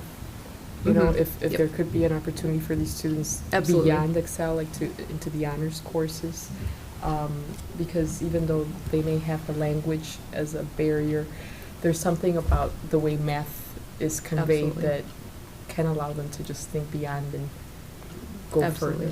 So. And we do provide some supports outside of, the bilingual, this kind of co-taught framework for students who may be able to do more advanced work as well. The other thing I meant to mention is that we know that we have students coming to us from our associate schools that have been enrolled in dual language programs, so that's something that we're using in our planning. The Spanish language arts course is something we've been talking a lot about and trying to get clarification on what that looks like for a student taking that class versus having to take English. I don't know if we got the final answer on that. Julie and I were talking about that just the other day, and she was working with the principal consultant to just ensure that. What's that? We still haven't heard. We still haven't heard. So that will be a course that we're putting together for students, and again, integrating all of those standards. So like I said, when I looked back at our self-assessment and all of the targets that we picked for ourselves, we've hit all those, which is, pretty awesome. If you'll recall, during the curriculum change proposal process, there was a long list of bilingual courses. So that includes some that are happening this year, as well as some we're bringing in next year. And the Spanish language arts, we just had a really exciting sort of brainstorming session about, and having that as an accelerated class at South and an honors class at North, and possibly even bringing in the AP seminar component so that they can get an AP score for that as well. So those are things that we're really excited about, and that we think would be an attractive option. Our students who are in our Heritage Spanish-speaking class are feeling like the next level sort of college Spanish isn't really what they're looking for, and they see this perhaps as being a better fit. So we're excited in where that's going to go. For sure. So just to clarify, just when you're looking at the second bullet point with regards to the utilizing a co-teaching framework for the graduation requirements, that would be in a bilingual class? Yes. Okay, so how are you addressing that then for students that do not fit in with 20 or more ELs in the same language background in the school?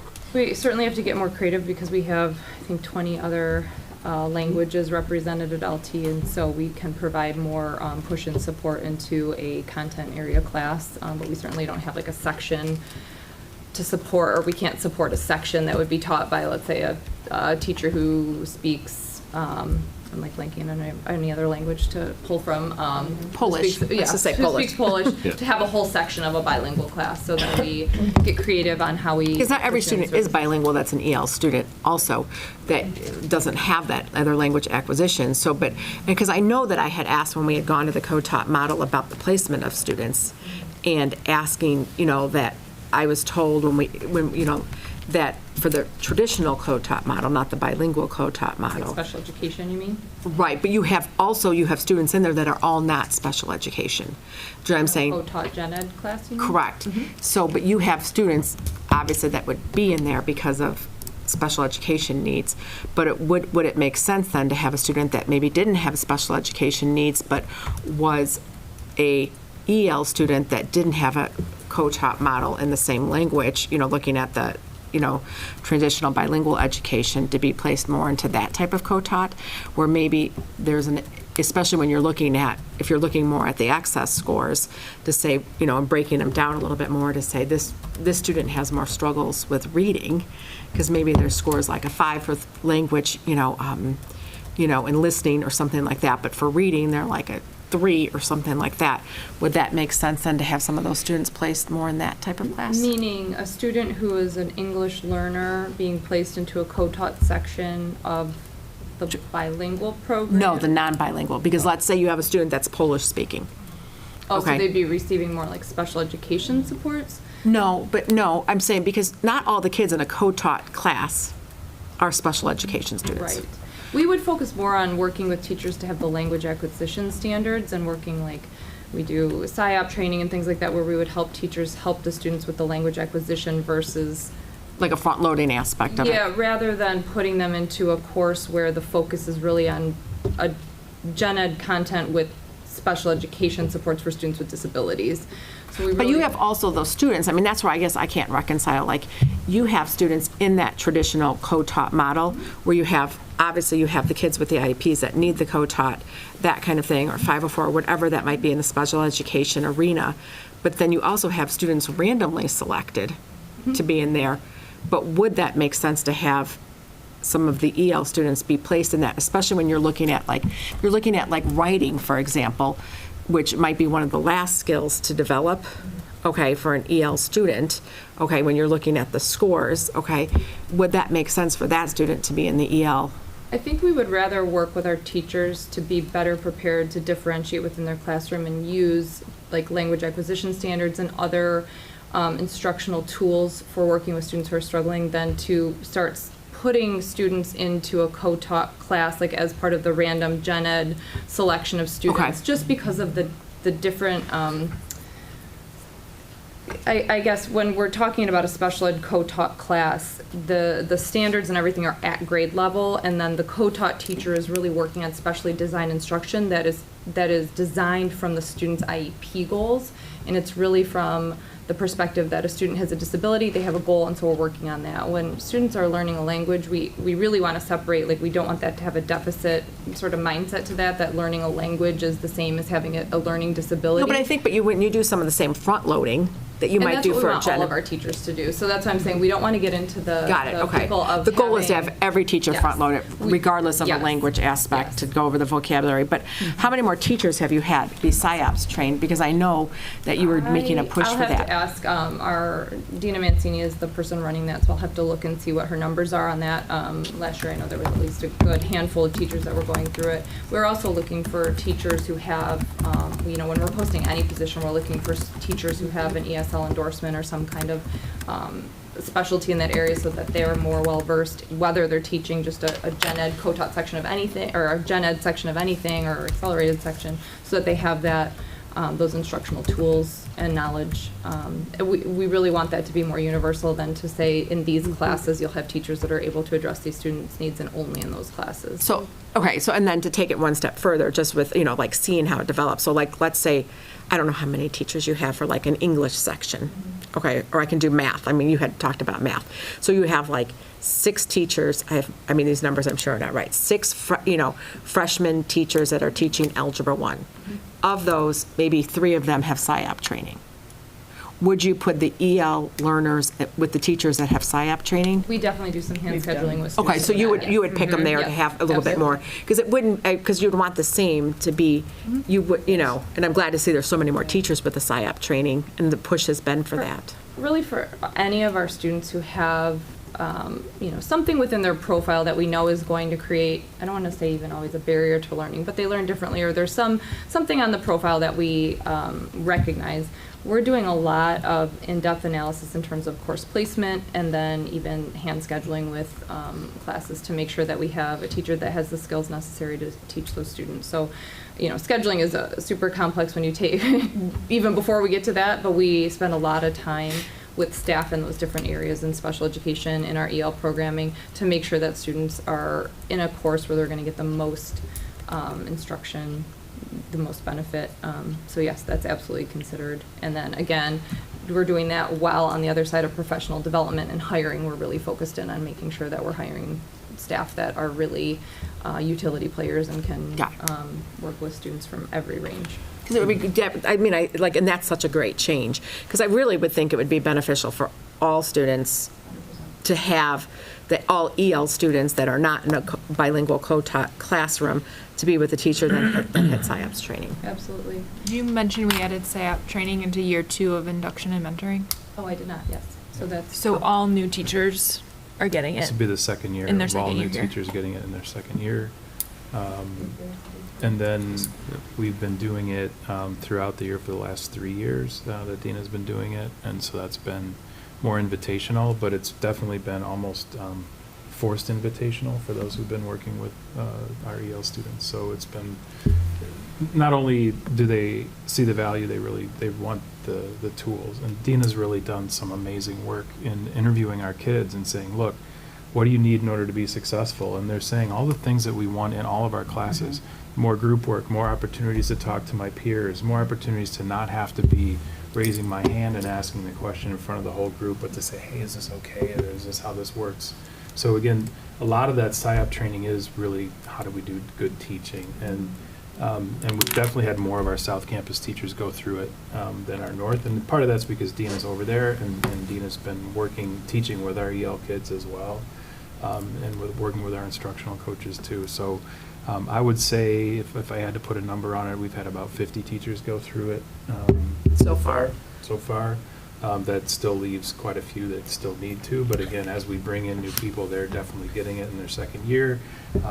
And those teachers that are working primarily with that area are also really being heavily encouraged to do it. And it's a good component on their growth plan. It's something they can do in their evaluation to demonstrate growth. So it's strongly encouraged, is what I'm very, hearing. very strongly encouraged.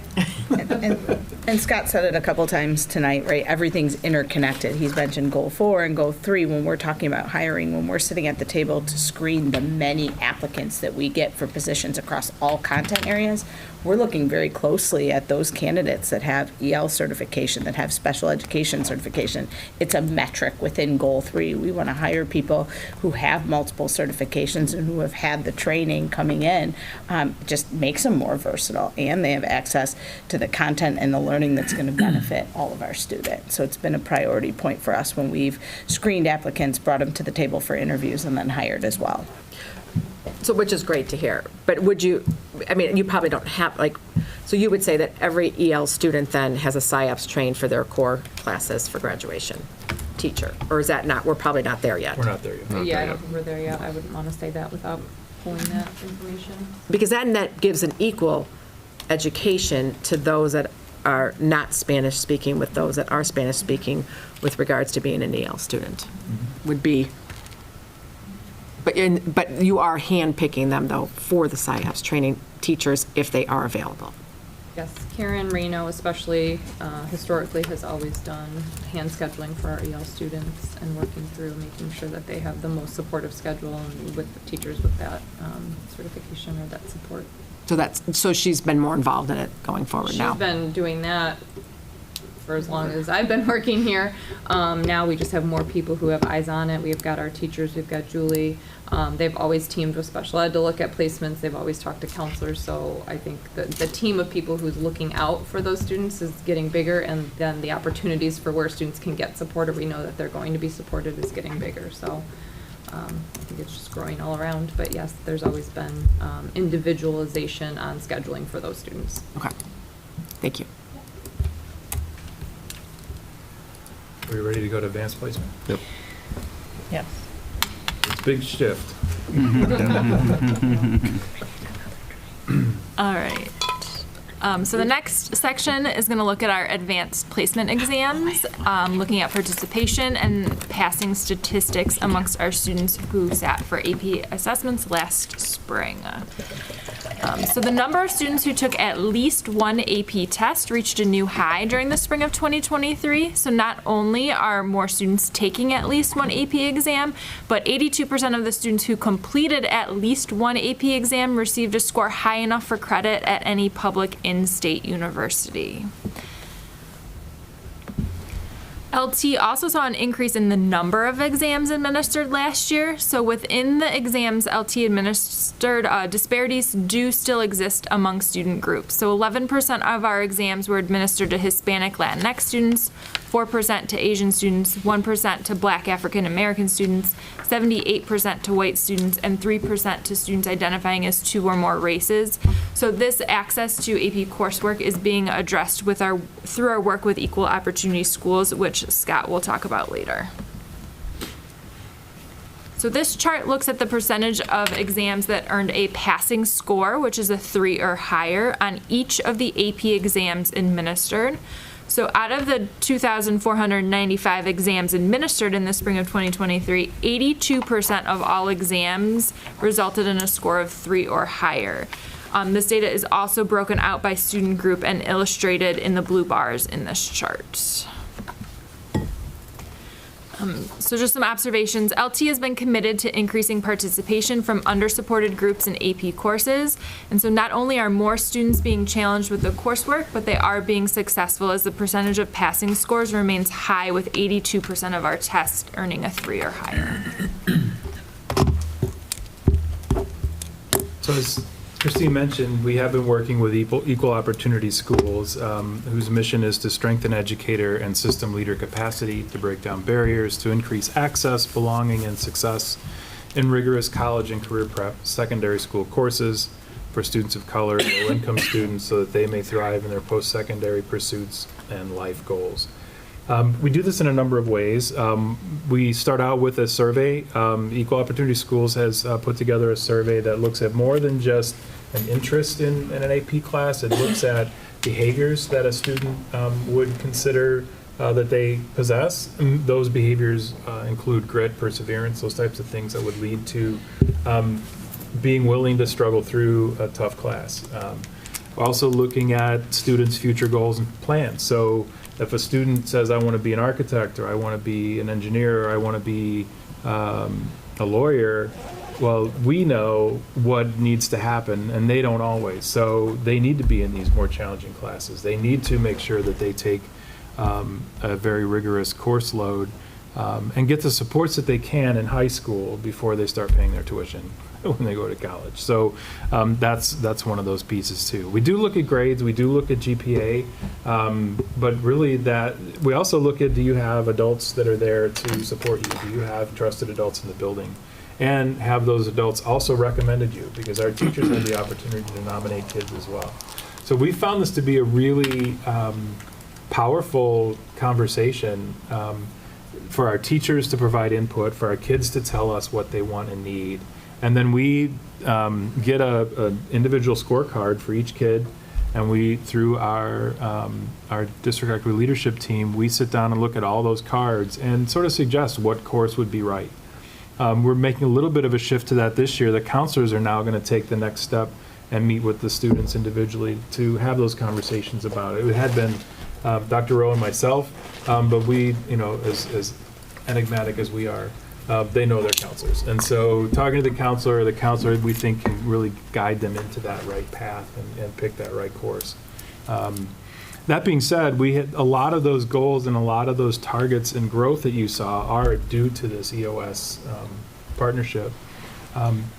We have, for many of our students, we keep telling them, take fewer AP, you're trying to do 3 or 4. For this group of kids, we're saying take 1, take an AP class, give it a shot, challenge yourself.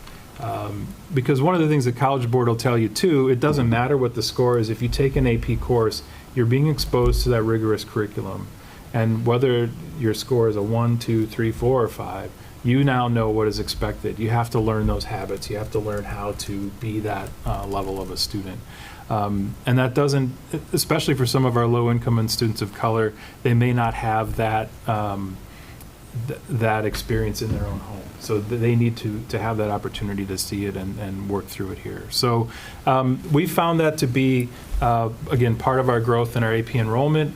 With this slide here, our students of color and low-income students is the yellow bar, and our yellow line, the one above it, are the medium to high-income white and Asian students.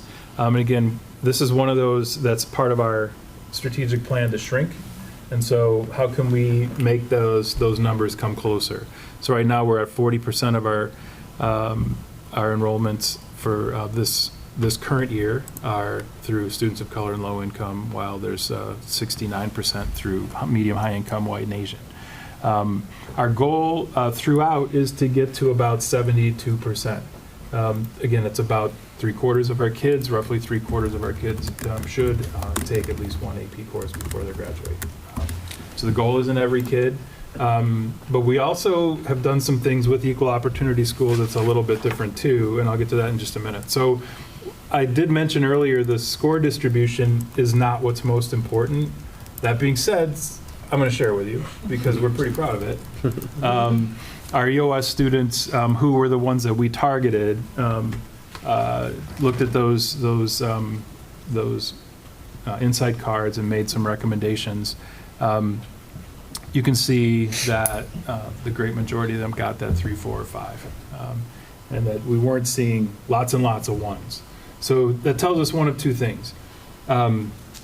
We can grow more. We're not getting everybody yet, and it's doable, right? And so when we do it, the kids can succeed. So I'm totally fine with more 1s and 2s if we get more kids into it, having that experience. So it's something we can share with counselors. It's something we can share with our teachers. There was a time, and back when I was English chair 18 years ago, we had 2 sections of AP English, two sections, 50 kids, right? And now we have multiple AP courses at 2 different levels, plus Indiana University courses. So we're offering more to kids. We're giving kids more of an opportunity to experience that, and that's really important. And so EOS is a part of that, but it's also a philosophy in the school that we want to make sure students are challenging themselves. The other piece that we've talked about with equal opportunity schools directly, and really at my insistence, is we need to look at more than just AP, because again, if you're going to college, dual credit's important. In fact, a lot of colleges will say dual credit's more important than AP because the dual credit is the actual grade in a course with college transcripted credit. And so we asked them to put together this chart, and I'll explain it a little bit, but basically what you'll notice when we add in the gold, which are the dual credit courses, we're getting closer and closer to being equal in all areas. So what it is for blue is just AP, no dual credit. Green is both AP and dual credit. So you'll notice with, in particular, our low-income Black African American and Hispanic Latinx, that's almost the exact same number of those that are just in an AP. So we've got a nice number of students who are earning college credit as well as the AP.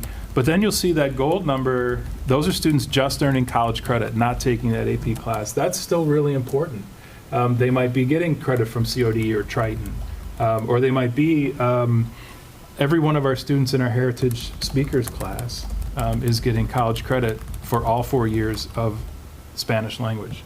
So again, this is a way for our students to have that college experience while they're here in high school, and also it helps with the financials. So when they do go to college, they don't have to take as many courses or spend as much money there. So this, I think, is again a testament to what we're doing with equal opportunity schools. We're trying to get to that 72%. We've got 15-20% to go in some areas, a little bit more in low-income Hispanic and Latinx.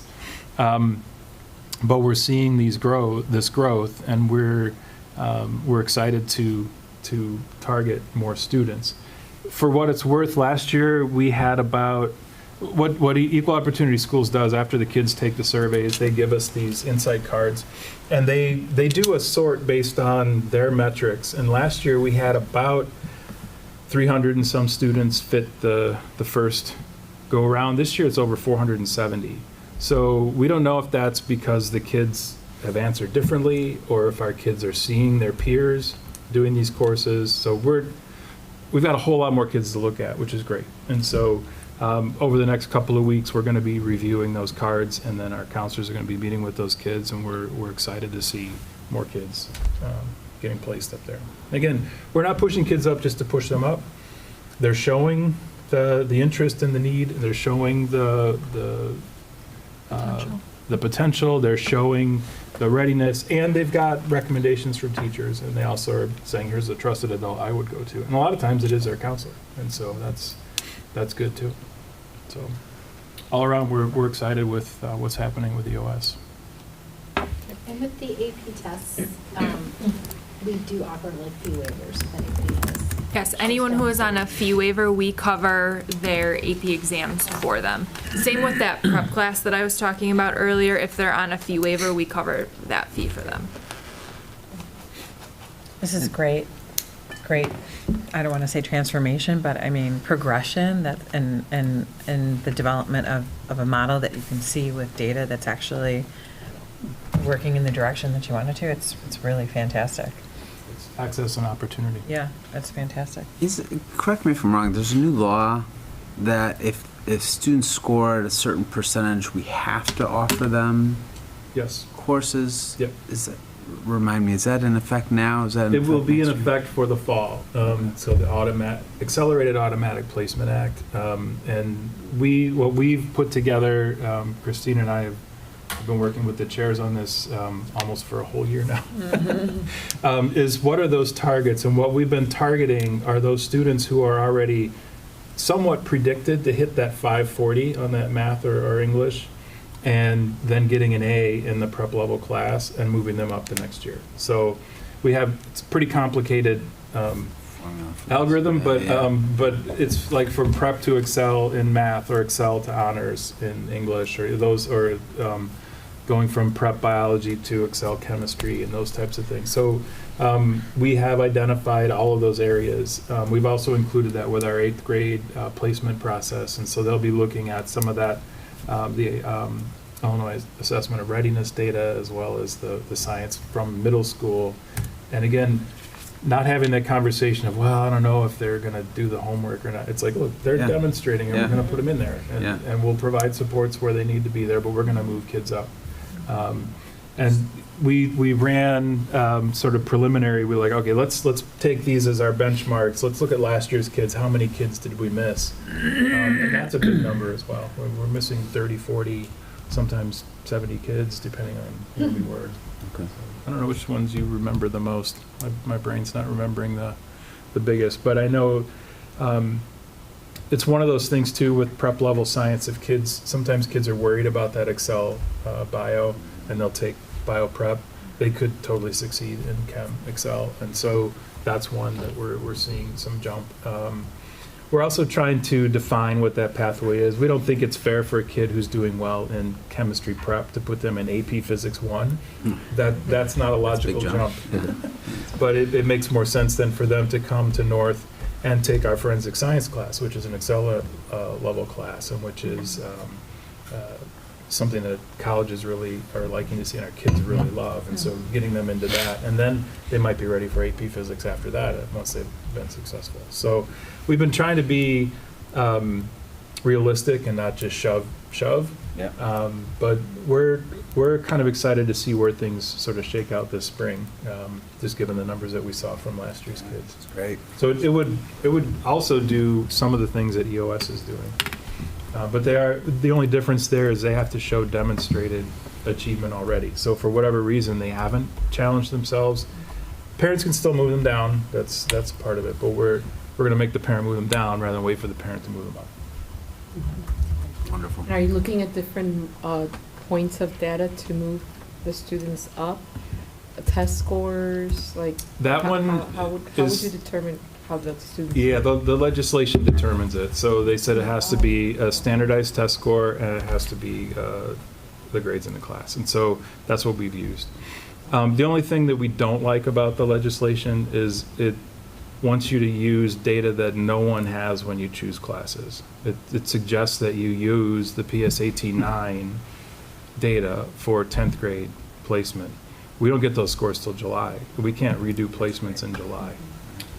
So instead what we're doing is we're looking at the PSAT 8-9 or the MAP, what would be somewhat equivalent to that score, and then looking at the grade. So we've just sort of backed it one and sort of created what we think is a fair number. And that's part of the reason why we did what we did in looking at previous cohorts to see, is this making sense, or are we going to move 200 kids up when we know for sure that's not right? Maybe that's too many, that kind of thing. So, but our chairs all along, as we've done this, have said, these numbers are great, we can totally do that. So now the work is helping teachers differentiate in the classroom, making sure teachers are meeting the needs of every kid as they walk in the door, knowing that there's kids in there who might not have chosen this originally. And it just sort of is playing somewhat with our levels, which I don't have a problem with, but it's a question of, meet the needs of every kid that walks in the door. Co-teaching is doing that already. Our bilingual is doing that as well. And so we're just seeing more students who are coming in to be exposed to more content. What average, at what grade, freshman, sophomore, junior, senior, do you start noticing students taking the AP in general? Like, what tends to be when they start? I know that it's offered as early as freshmen, but what is? Nearly a third of our freshmen take AP, Human Geography. Okay. That's the only option. Sophomore year, we have AP Gov, and we get more than that third who take AP Government instead of Civics. Sophomore year, a few of them, and I mean a very few of them, take AP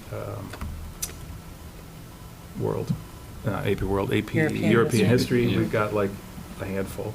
We also have some freshmen and sophomore in AP Computer Science principles as well. That's sort of an introductory computer science class.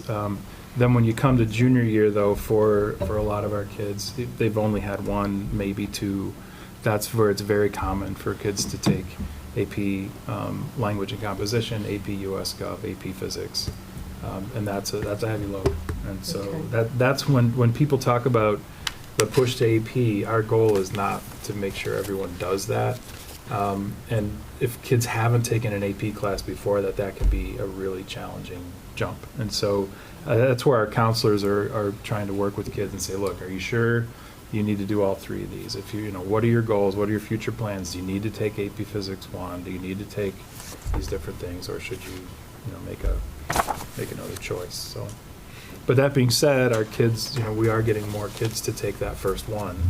Okay. And again, if our numbers were growing because we were shoving more kids into 3 AP classes junior year, then I'm not happy. I think that's not the right way to go. How many kids? Because we have 28 different AP courses. So, what are some other things they can take senior year if they haven't taken one yet? We're adding AP African American Studies next year. That's going to be a new course and might meet the needs of a kid that wouldn't have met an AP course otherwise. So.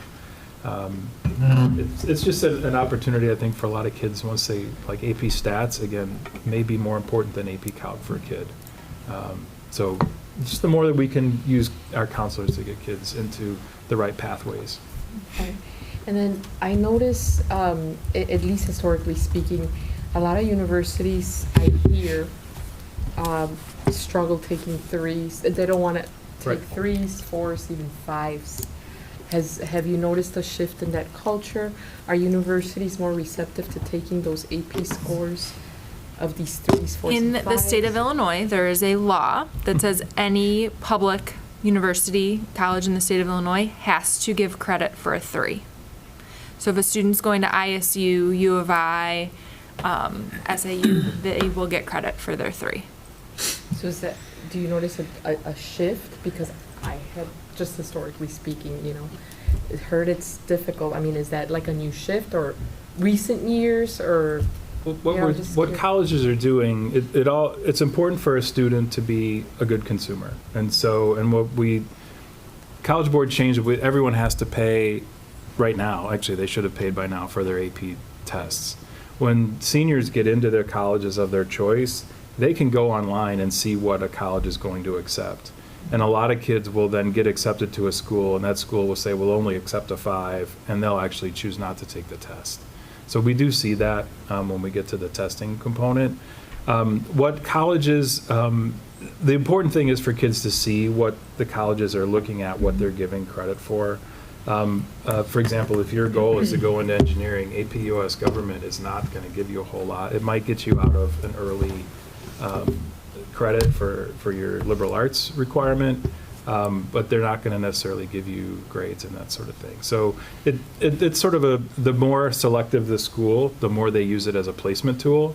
And what they'll tell you is, we may not give you credit for this class, but we want to make sure you take that class because it shows that you're challenging yourself, which is kind of It's kind of what I've a heard. roundabout way to, yeah, I was that's very kind of much true. hoping it was a little different, but thank you. That's true. Yeah. We're also beginning to hear highly selective schools limiting dual credit, which I'm That really was my- morally opposed to. It's And sort of- that was my next question, actually, leading up to that. Just in general, how these dual credit courses are doing with the different universities, and, you know, is there a shift in, you know, more selective universities taking the dual credit courses? So this dual credit is transcripted college credit. So they should be taking everything. What we're just learning, and by just learning, I just found out this fall, we got a request from Northwestern University to find out if the Calculus 3 class that's taught by our teacher who's certified to teach it and is a dual credit certified instructor, if it's not taught on the college campus, it doesn't count as dual credit. And that really bothers me. Yeah. I mean, I don't know if you've started to see that in your school too. It's really the highly selective schools that are doing that sort of a thing. The only logic I see in it is, and this often happens with dual credit, they'll give you credit, but they really want you to take, especially in an engineering pathway or something like that, they really want you to take that class there as well. And so a lot of times they'll have students repeat the course. That being said, you have the benefit of knowing what's in the course, and to do it again is better than not having seen it at all. But, you know, is the dual credit in keyboarding going to get you much? You know, my son went to our aviation program here and got all this dual credit through Embry-Riddle. He's not in an aviation program. It got him nothing, right? But it got him a lot of things that are more important than that, right? So, you know, I think, you know, when we first started dual credit AP and talking about that, it was always the money you'll save. You'll start as a sophomore. Well, universities aren't going to give that money. So they've seen a different way there too. So a lot of times too, like the College Board is providing more AP courses that really aren't college courses either. So they've started one that we don't have on AP Pre-Calc. They'll give you sort of an introductory math credit, but they're not going to necessarily give you college credit for that. So but it does show that you've taken a rigorous math program, and for some schools, it's the only way they can demonstrate a rigorous math program. So it's an interesting business. Thank you. Mhm. Thank you, guys. We ready for the report card? Yes. Now, the good thing is, a lot of the things in the report card we've already talked about. It will only get easier. Okay. We're halfway done, by the way. That's right, technically. We're going to go. We've done 2 of the 4, so. So if you haven't had a chance to go on the report card site, there's a ton of information. Again, we're not going to be going over that. But it does give us our exemplary, our designation. Exemplary is the top 10%. Commendable is not in the top 10, but with no underperforming student groups and a graduation rate greater than 67. And that's where we landed. We landed in commendable. From what we've heard, we are that close to exemplary. For what it's worth, we'll know more.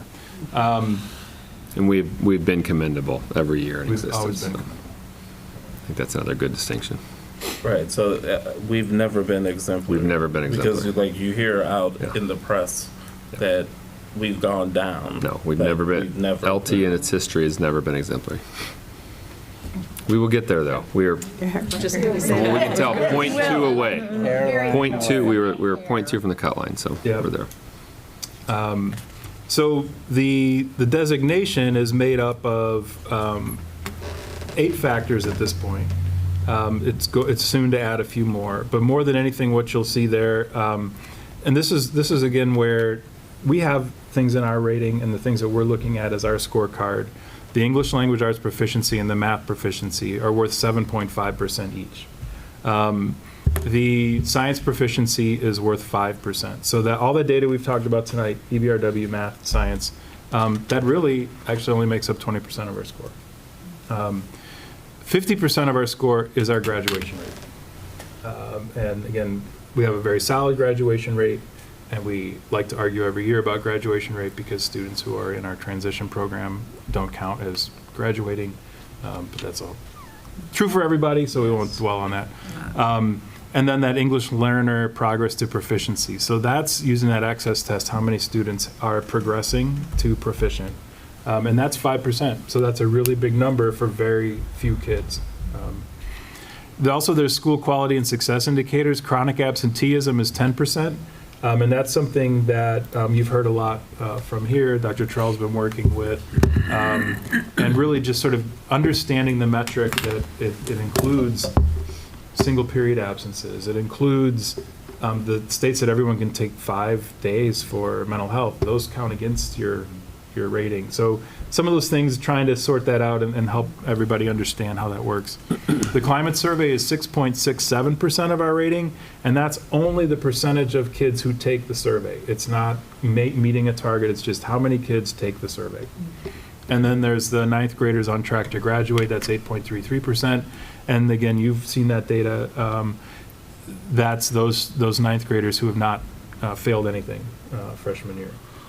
A little quibble there too. If you fail first semester and then make that up, you're technically back on track. You're still counted against you. But we still are going to do that because they're better off. So when you look then at our numbers, that's where we look at our academic indicators, the 54.31% of ELA proficiency, the 54.15% of math proficiency, and the 80.44% of science proficiency gives us all the points in that area. So we've hit those targets.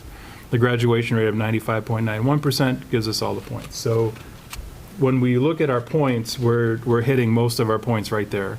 That progress to proficiency is one that is a little lower, and that's the one that again, with EL's growth on access, that's one where we'd like to see some growth. And again, it's important that we do that regardless, but it's also part of our rating. Our chronic absenteeism, we're at 23.34%. Again, we're chipping away at that and getting more of our kids in. And this is one of those statewide where kids really struggled post-pandemic. And so everybody's sort of coming back from that one. We did have 97% of our students complete the climate survey, the 5 essentials. We did allow parents to opt out of surveys this year. So actually, we have more people who have opted out to start. So we're trying to come up with ways to get people to see, hey, why don't you take this one anyway? Because it's really important to our school. We're going to have to get creative with that, for sure. And then 96% of our kids are on track. And again, of those 96, how many weren't on track at the end? It was a handful. Yeah, many of the 3.7 or 3.8% are back on track by the time they start their sophomore year. So probably close to 98 or 99% are then coming in sophomore year back on track based on taking Edgenuity courses, academy programming, summer school, all of those things, creative interventions along the way. So that's the everything for that one. So are there any questions on? Next question again about the climate surveys. Yep. Do all schools in Illinois provide parent opt-out? You have to. You have to. Right. Yeah. So I think it's kind of interesting that given that that's not something that we have any real direct control over. Correct. And it's got such a pretty high percentage. It's almost 70%. Yeah, it's for me. It's kind of frustrating because that 5% is worth the same as our science score, and it's just who took a survey as opposed to who performed. It's more than that, isn't it? 6.67 and 5 for. Oh, right, science yeah. proficiency. I mean, that's kind of. Yeah, it's really, yeah, because they keep talking about college. Take it backwards. I wonder if they'll really rethink that. Once the college and career readiness indicator and the fine arts indicator go live, that percentage on the climate survey will go down. So right now, the percentages that are allocated to college and career readiness and fine arts is being distributed amongst the other indicators in that section. And so college and career readiness data is on the report card this year. They're working on cleaning it up so that they can have that indicator coming soon. On this slide, the 9 and 10 aren't currently being measured, but they're reported in the report card. So And so once they come up with that indicator score, those percentages will change because some of that weight will have to go to those So it will two. go from 6.6 down to 5. Yeah. And the chronic absenteeism will go from 10% down to 7.5. And the on-track will go to 6.25. It's the fine arts. It just says fine arts. What is? That's looking at the percentage of kids who are taking fine arts classes, as well as, I believe, the percentage of teachers who are certified. Yeah, it's one of those, I don't know. it's an idea, and they keep massaging it. So, and do languages count? All these things. So it's a Just curious. 'Cause- yeah. okay. Right, and this is like the most up-to-date accountability measure thing that I have. Okay. And it says, by 21-22, it'll be greater than 0%. And so we're well past that. This is pre-pandemic, and they haven't really adjusted it since then, so. But yeah, their goal was to have something by 21-22, and it's So the not. ninth grade on track and the chronic absenteeism, though, those are worthy indicators, obviously. The Yeah. climate survey, we can talk about, all day long. It just seems Yeah. kind of ridiculous. But, so the chronic absenteeism, is that, what is that number taken from? The end of the year then? Because it's measuring, or is it at a certain point during the year? Yeah, it's at the end of the year, so The end those of the year. students who have missed So they- 10% or more. So that seems like a valid metric. The ninth grade on track, they're taking after first semester, not. It's really at the end of the year as well, but we monitor the freshman on track indicator all throughout the year. We have some leading indicators, grade data, how students are doing in their classes, so that we can kind of progress monitor. So for instance, right, if a student's off track if they fail more than one semester of a core course during their freshman year. So our SSTs, our student support team, will look at those students throughout the course of first semester that are in danger of failing multiple courses, and then provide and apply interventions along the way. But then we'll also look at maybe those students who fail one semester of a core course their freshman year, because we know that if any of those students, even if they make up that credit, fail another semester, second semester, they're going to be off track. So they're monitoring the progress of that group of students all throughout the year, and it's been a priority data point for our support teams and our building leadership team throughout the course of the last few years. Okay. And then on the chronic absenteeism, do we have an understanding of where those through 9th through 12th, where I'm just curious how much is 12th grade, senior end of the year contributing to our chronic absenteeism number? Yeah, our attendance is the worst at senior year, and it does get worse as the year goes on.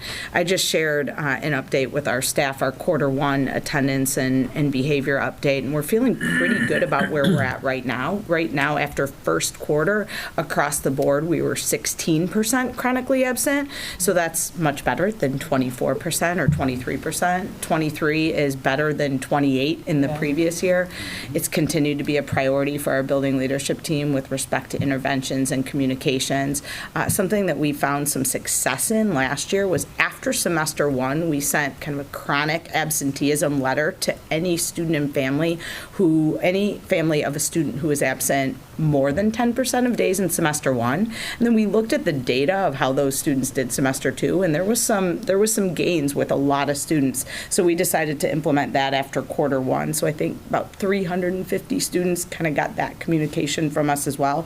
Because the research says just knowing your absence totals, knowing how many days you're missing compared to the rest of the students or the average number of days will lead to more positive gains. So it's an area that continues to be a major area of focus for the building leadership team. And our target we've set at 15%, right? We know we have to get better in with this data point. Yeah, I looked at this data recently and took just a snapshot of other high schools, and then looked at pre-COVID numbers, and the degradation of this is outrageous. It's unbelievable.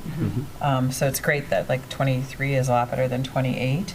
And the reason I'm asking questions about the senior year is because, obviously, I don't want to, we want it down overall, but if a big percentage of that is happening senior year, second semester, that's not the same sort of statement as kids not coming as a freshman, not coming as a sophomore, and there's no way to like adjust for that, but it seems like it should matter in some way because, It just doesn't, yeah. I mean, I would say we've had conversations about this too. Like we have really busy students, right, that are involved in things outside of here, and that makes a difference. Yeah. So club soccer and travel sports and all the absences for that significantly impact this. Yeah. Everything makes Mental a health difference. days, I think someone talked about, like, those are all things that add up, and I think the other first of all the data that Jen was talking about, that was what was in the board update on Friday, so you guys have all that information as well. And there was one more thing I was going to say, and I forgot what it was. I just want to clarify, when you said the clubs, were you talking about absenteeism due to sports? Yep. Okay. Yep. But on our sports. Not our sports. Oh, that's why I wanted to clarify. Yeah, Thank you. not ours, yeah. Okay. Travel soccer, travel. Yeah. Yeah. Oh, I got you. Okay, thank you. Baseball tournament. Yep. In my Little Lions baseball team or whatever. And those are things we've traditionally supported, right? That we give students excused absences for those types of College absences. visits, those Yeah, count. college visits would count against as well. Yeah. So, Yeah. and we've typically excused those, and we want to continue to support that. Yes, Count again? everything counts. Yeah. Excused, yeah. Field Yeah. trips don't. Field trips Right. don't. Anything Because that's school academic, sponsored. Right. So if it's a school sport, for whatever. Right, that would not count. That would not count Right. either. So anything school sponsored doesn't count, Right. but anything that's not is gonna count. Mhm. Yeah. We learn a lot. And each period counts and builds toward that day. So, But on the positive, it's 23 this year, it's That's right. 28 last year. And it's still an area of focus, and Yeah. we're hoping that we'll be Yeah. even better Keep next making year. progress on that, Yeah, absolutely. I appreciate that you include that in all of your updates that you send out. Yeah. I think that that's really helpful. It's been one of the things that we've targeted, right? Just regularly monitoring kind of what the story that our data tells, and making that available to our community. Yep. well, think about a classroom teacher. If you had 28% of your kids gone every, Right. you've got 2, 3, 4 kids gone every day. How do you teach to that group? That makes it tough. All right, another piece we've talked about is Equity Journey Continuum. All right. Dr. Rowe. Thank you, sir. The Equity Journey Continuum, which was new last year, is an informational tool to help districts view their data through a lens of equity. It identifies gaps in student achievement and opportunities in support by analyzing data that we already collect and we've shared this evening. This is our second year with the Equity Journey Continuum, and this tool assists in tracking progress towards closing gaps in student achievement, opportunities, and in supports. The Illinois State Board of Education utilized national research and examples from other states to provide a meaningful data analysis tool for all school districts. And that's why we have Christine here, who's really able to help us understand that data. This year, the Equity Journey Continuum utilized data from the 2021-2022 school year.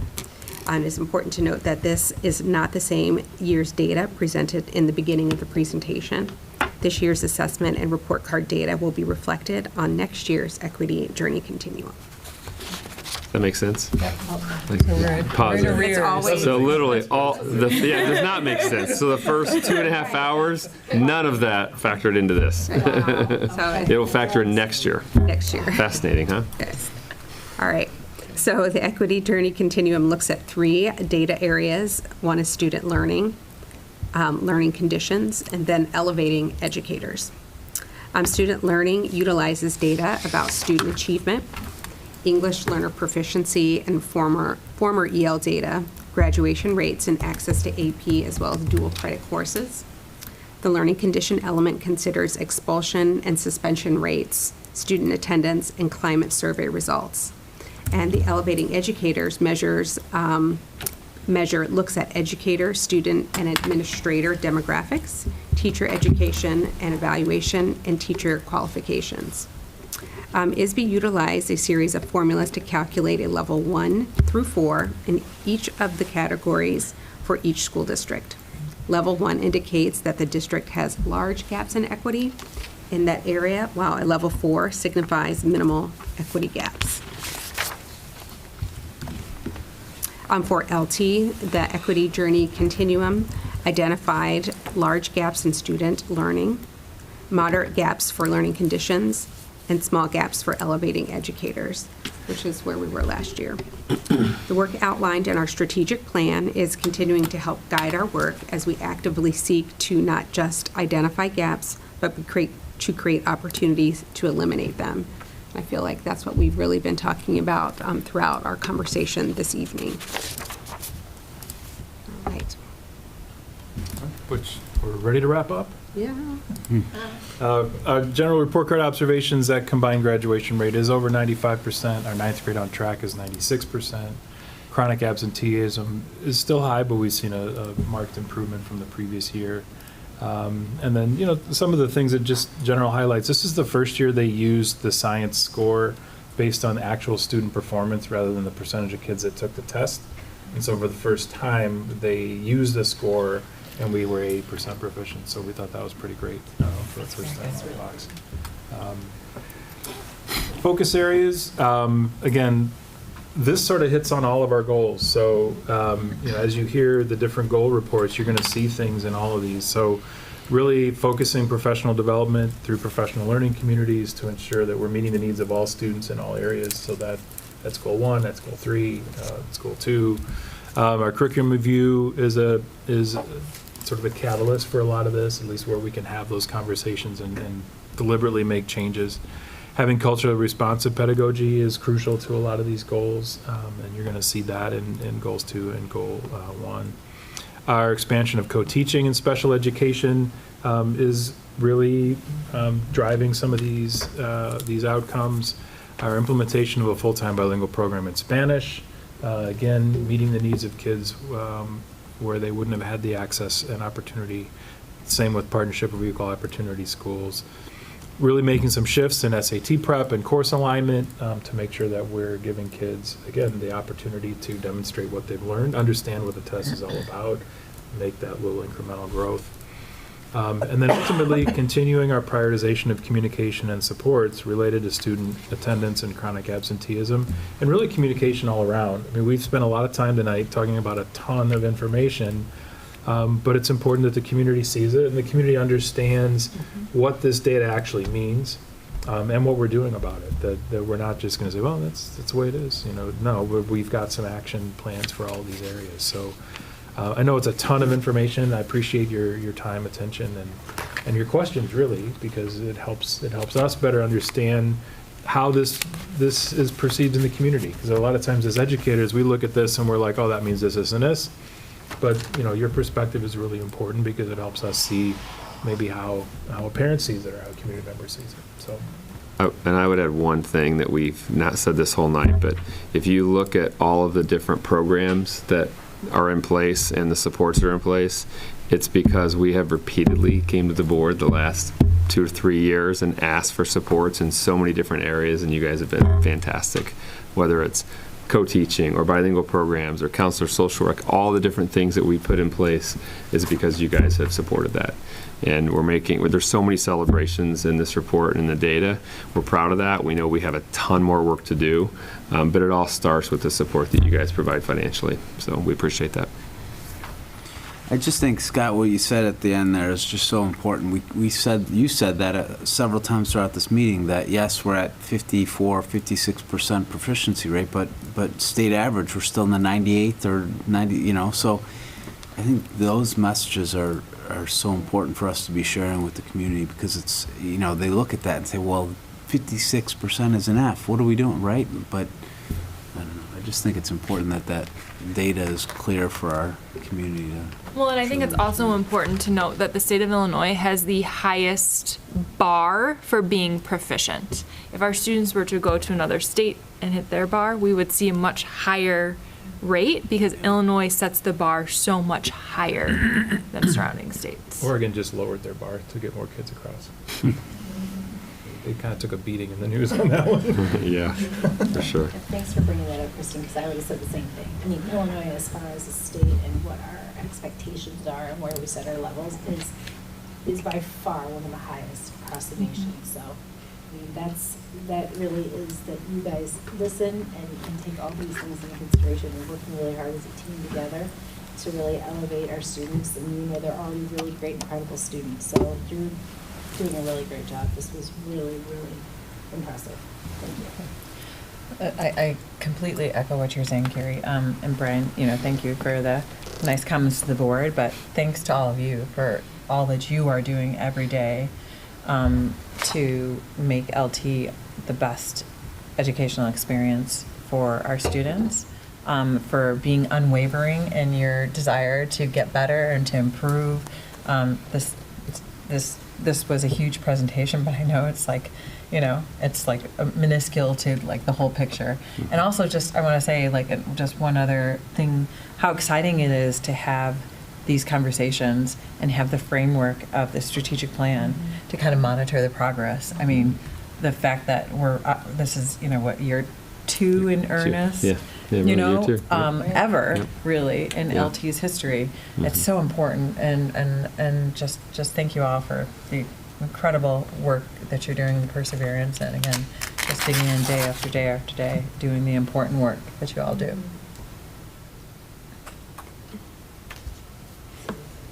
Yeah. It's huge.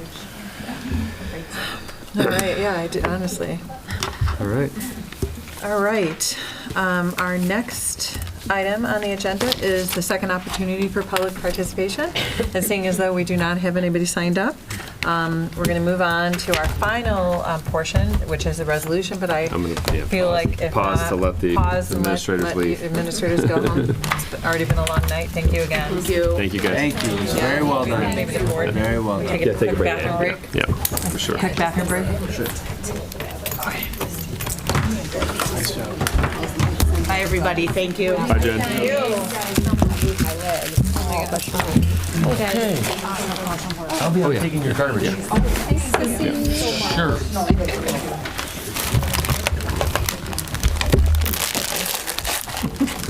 So did you need it?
Portion of our agenda tonight, the IASB resolutions review. And the IASB resolutions process provides Board of Education throughout the state with an opportunity to participate in the advocacy process with the Illinois Association of School Boards. The IASB Delegate Assembly will take place on Saturday, November 18th, 2023, and will involve one board member voting on a variety of resolutions on behalf of the Board of Education. Tonight, the board will discuss each of those resolutions, and I'm happy and grateful to say that Elvia is going to be our IASB delegate rep this year. Thank you so much. And with that, Elvia, I'll turn it over to you to run us through the resolutions. Okay, sure. I'm just going to go through each one, just read the small blurb, and then open it up for discussion. So the first one has to do with industrial construction. And it reads, submitting district, Pleasantville School District 107, the statement of the resolution. Be it resolved that the Illinois Association of School Boards shall support and encourage legislation that prohibits the construction of industrial facilities near schools. Industrial facilities have negative consequences on the schools that are threefold. 1, the health and safety of all students, faculty, and staff. The learning outcomes of students, and 3, the learning environment of students. Any thoughts and feedback? So the IASB recommendation on this one. Oh, sorry. The recommendation is that we support basically. Do not adopt. Sorry, Do not adopt, yeah, right. sorry, the double negative really gets. It is a double, you're right. Yeah. It gets all of us. Yes. So the resolution committee recommends do not adopt. So just wanted to open it up. Thoughts? Do we concur with, the IASB? I would say that we concur, and I like the points that they raised about how it could actually harm some communities. And I think that's really important to focus on and to let it be left up to the community, which I think that was something new that was brought into it as to how it's a small amount of people that it impacts, communities that it impacts, but it could have a very profound impact upon a community. Absolutely. So I would say I would go with their suggestion. Recommendation. The recommendation. So thank you. It's late. I could come in that word. Can we just do a quick straw poll as we go through? Even if you want to comment, that's great, but also just we're going to do a straw poll, and we can just go in order since Julie started us off. I agree with the recommendation to do not adopt. I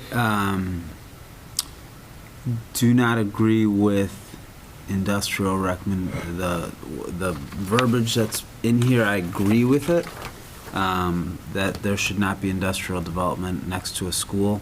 I think my position on that has been pretty clear. My hesitation with not following the resolution's recommendation is based upon the proposed laws that have been put out there that I think would unduly burden school districts, ours and others. So while I am certainly in favor of not building industrial next to our school, I agree with the resolution committee's recommendation to not adopt. Okay. I likewise agree with the resolutions committee's recommendation, do not adopt. I also agree, do not adopt. I think it should stay under local control. And I would also agree with the resolutions committee to do not adopt. And I know that there were some further discussions about how if at a local level, when things like this do get to this point, you bring in people like the EPA. And there's a process, and there are other processes in place that protect and give opportunities for that kind of consideration for something like that. So I feel like this would have pushed it probably in a different direction, and I don't think it's necessary. So I agree with the resolutions committee to do not adopt. I concur. Do not adopt. Okay. Okay. Okay, so that's unanimous. Okay, the second resolution that has been brought for our review is the school, number 2, school resource officer funding. The statement, the submitting district is Homer CCSD 33C. The statement of resolution is the Illinois Association of School Boards shall request that the Illinois legislature consider legislation providing educational funding to all districts to offset the cost of a school resource officer. The resolutions committee recommends to adopt. So if we want to kind of go around the room again, we can start with you, Jill. I would take the recommendation to adopt this, and I feel that it gives uniformity to all the school districts so that there's not somebody having to make a choice, and it makes it fair for all and to keep all of those in the school safe. I would say adopt. I agree to adopt. I agree to adopt. I agree. Yeah, I do too, and especially like Jill, your point about, making sure that there's kind of that equity that is applied to all school districts, no matter what size, and dedicating funding to support that school resource officer. And I agree. Okay. Moving on to number 3, bus driver regulations.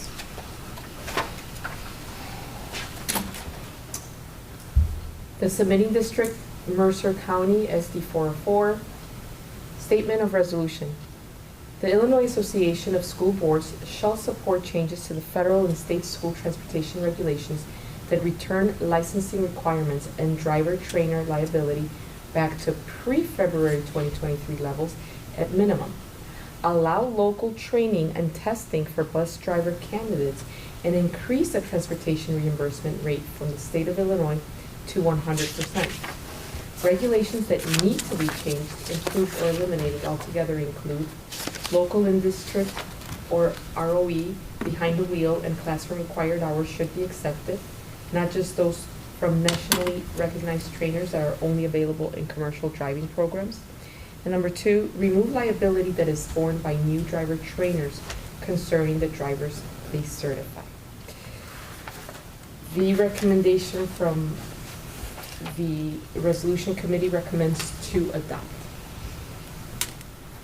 So, Jill?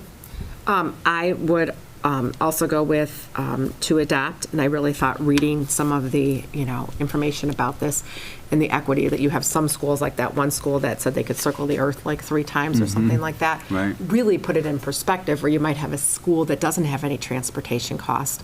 And then, you look at it with an equity lens. I feel like not only is it the recruitment, but it's the cost of paying for it, I think is really beneficial to bring more equity within the state to all students for education. Michael? I would say adopt. Okay. Agree with adopt. Agree with adopt, and this was a very interesting one and very I like important. these. I don't know. Yeah, no, agree. Adopt. Adopt. Ditto, adopt. Okay. Okay, number 4, employee history review. The submitting district, Unity Point School District 140, statement of resolution.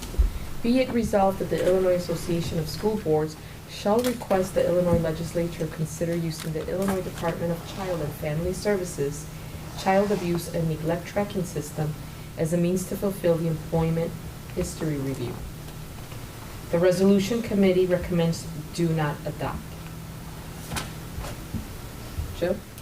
I would just go with do not adopt and go with their recommendation. Just, I don't know enough about it or anything to say that they seem to know better that it might not be applicable. I would agree, do not adopt. I struggled with this one a little bit because I feel like that could be a good system for us to use. However, again, I think to Jill's point, I have not been integral to those conversations, so I will also agree to not adopt.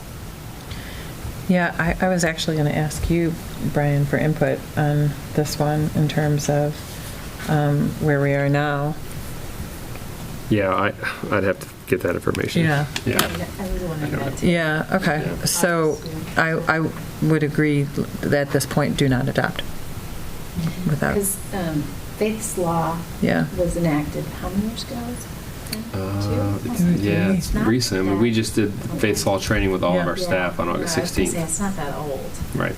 Yeah, I guess at this point, I mean, I hear where they're headed, and I understand, and I think I appreciate it, but I think it needs some more vetting, and it probably isn't fully baked yet, but, so I would agree with the resolutions committee on this one. Yeah. Yeah, that's the same hesitation, but also not knowing enough, or knowing even the deficits of the DCFS system either, not fully understanding that, so. I agree, so, okay. Agree with the resolutions committee to not adopt. Okay, and then the last one is alternative safe school funding. The submitting district is Genesco CUSD 228. The statement of resolution, be it resolved that the Illinois Association of School Boards shall advocate for additional funding to be provided for regional alternative safe schools to allow for an elementary appropriate program, additional funding and approved certification programs for board certified behavior analysts in school districts, and additional flexibility with student discipline to help local districts provide the safest learning environment possible.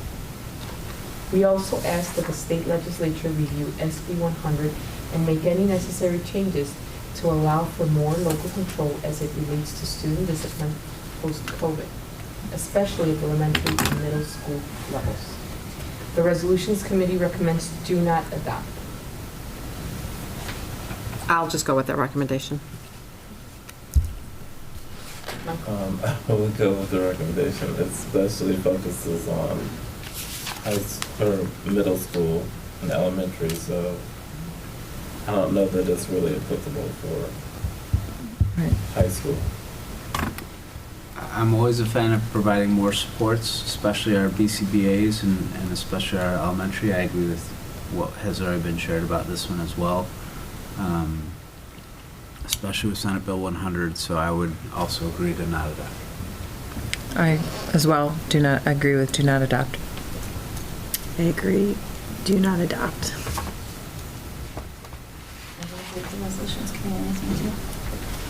And I agree as well. So we have a consensus to agree on all 5 resolutions with the recommendations of the IASB.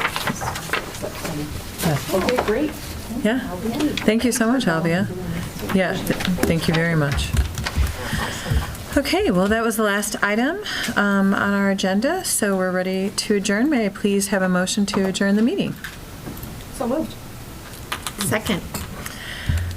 All in favor? Aye. All not in favor? The meeting is adjourned. Thanks. Thank you, everyone. Have a great night. Thank you so much. Thank you.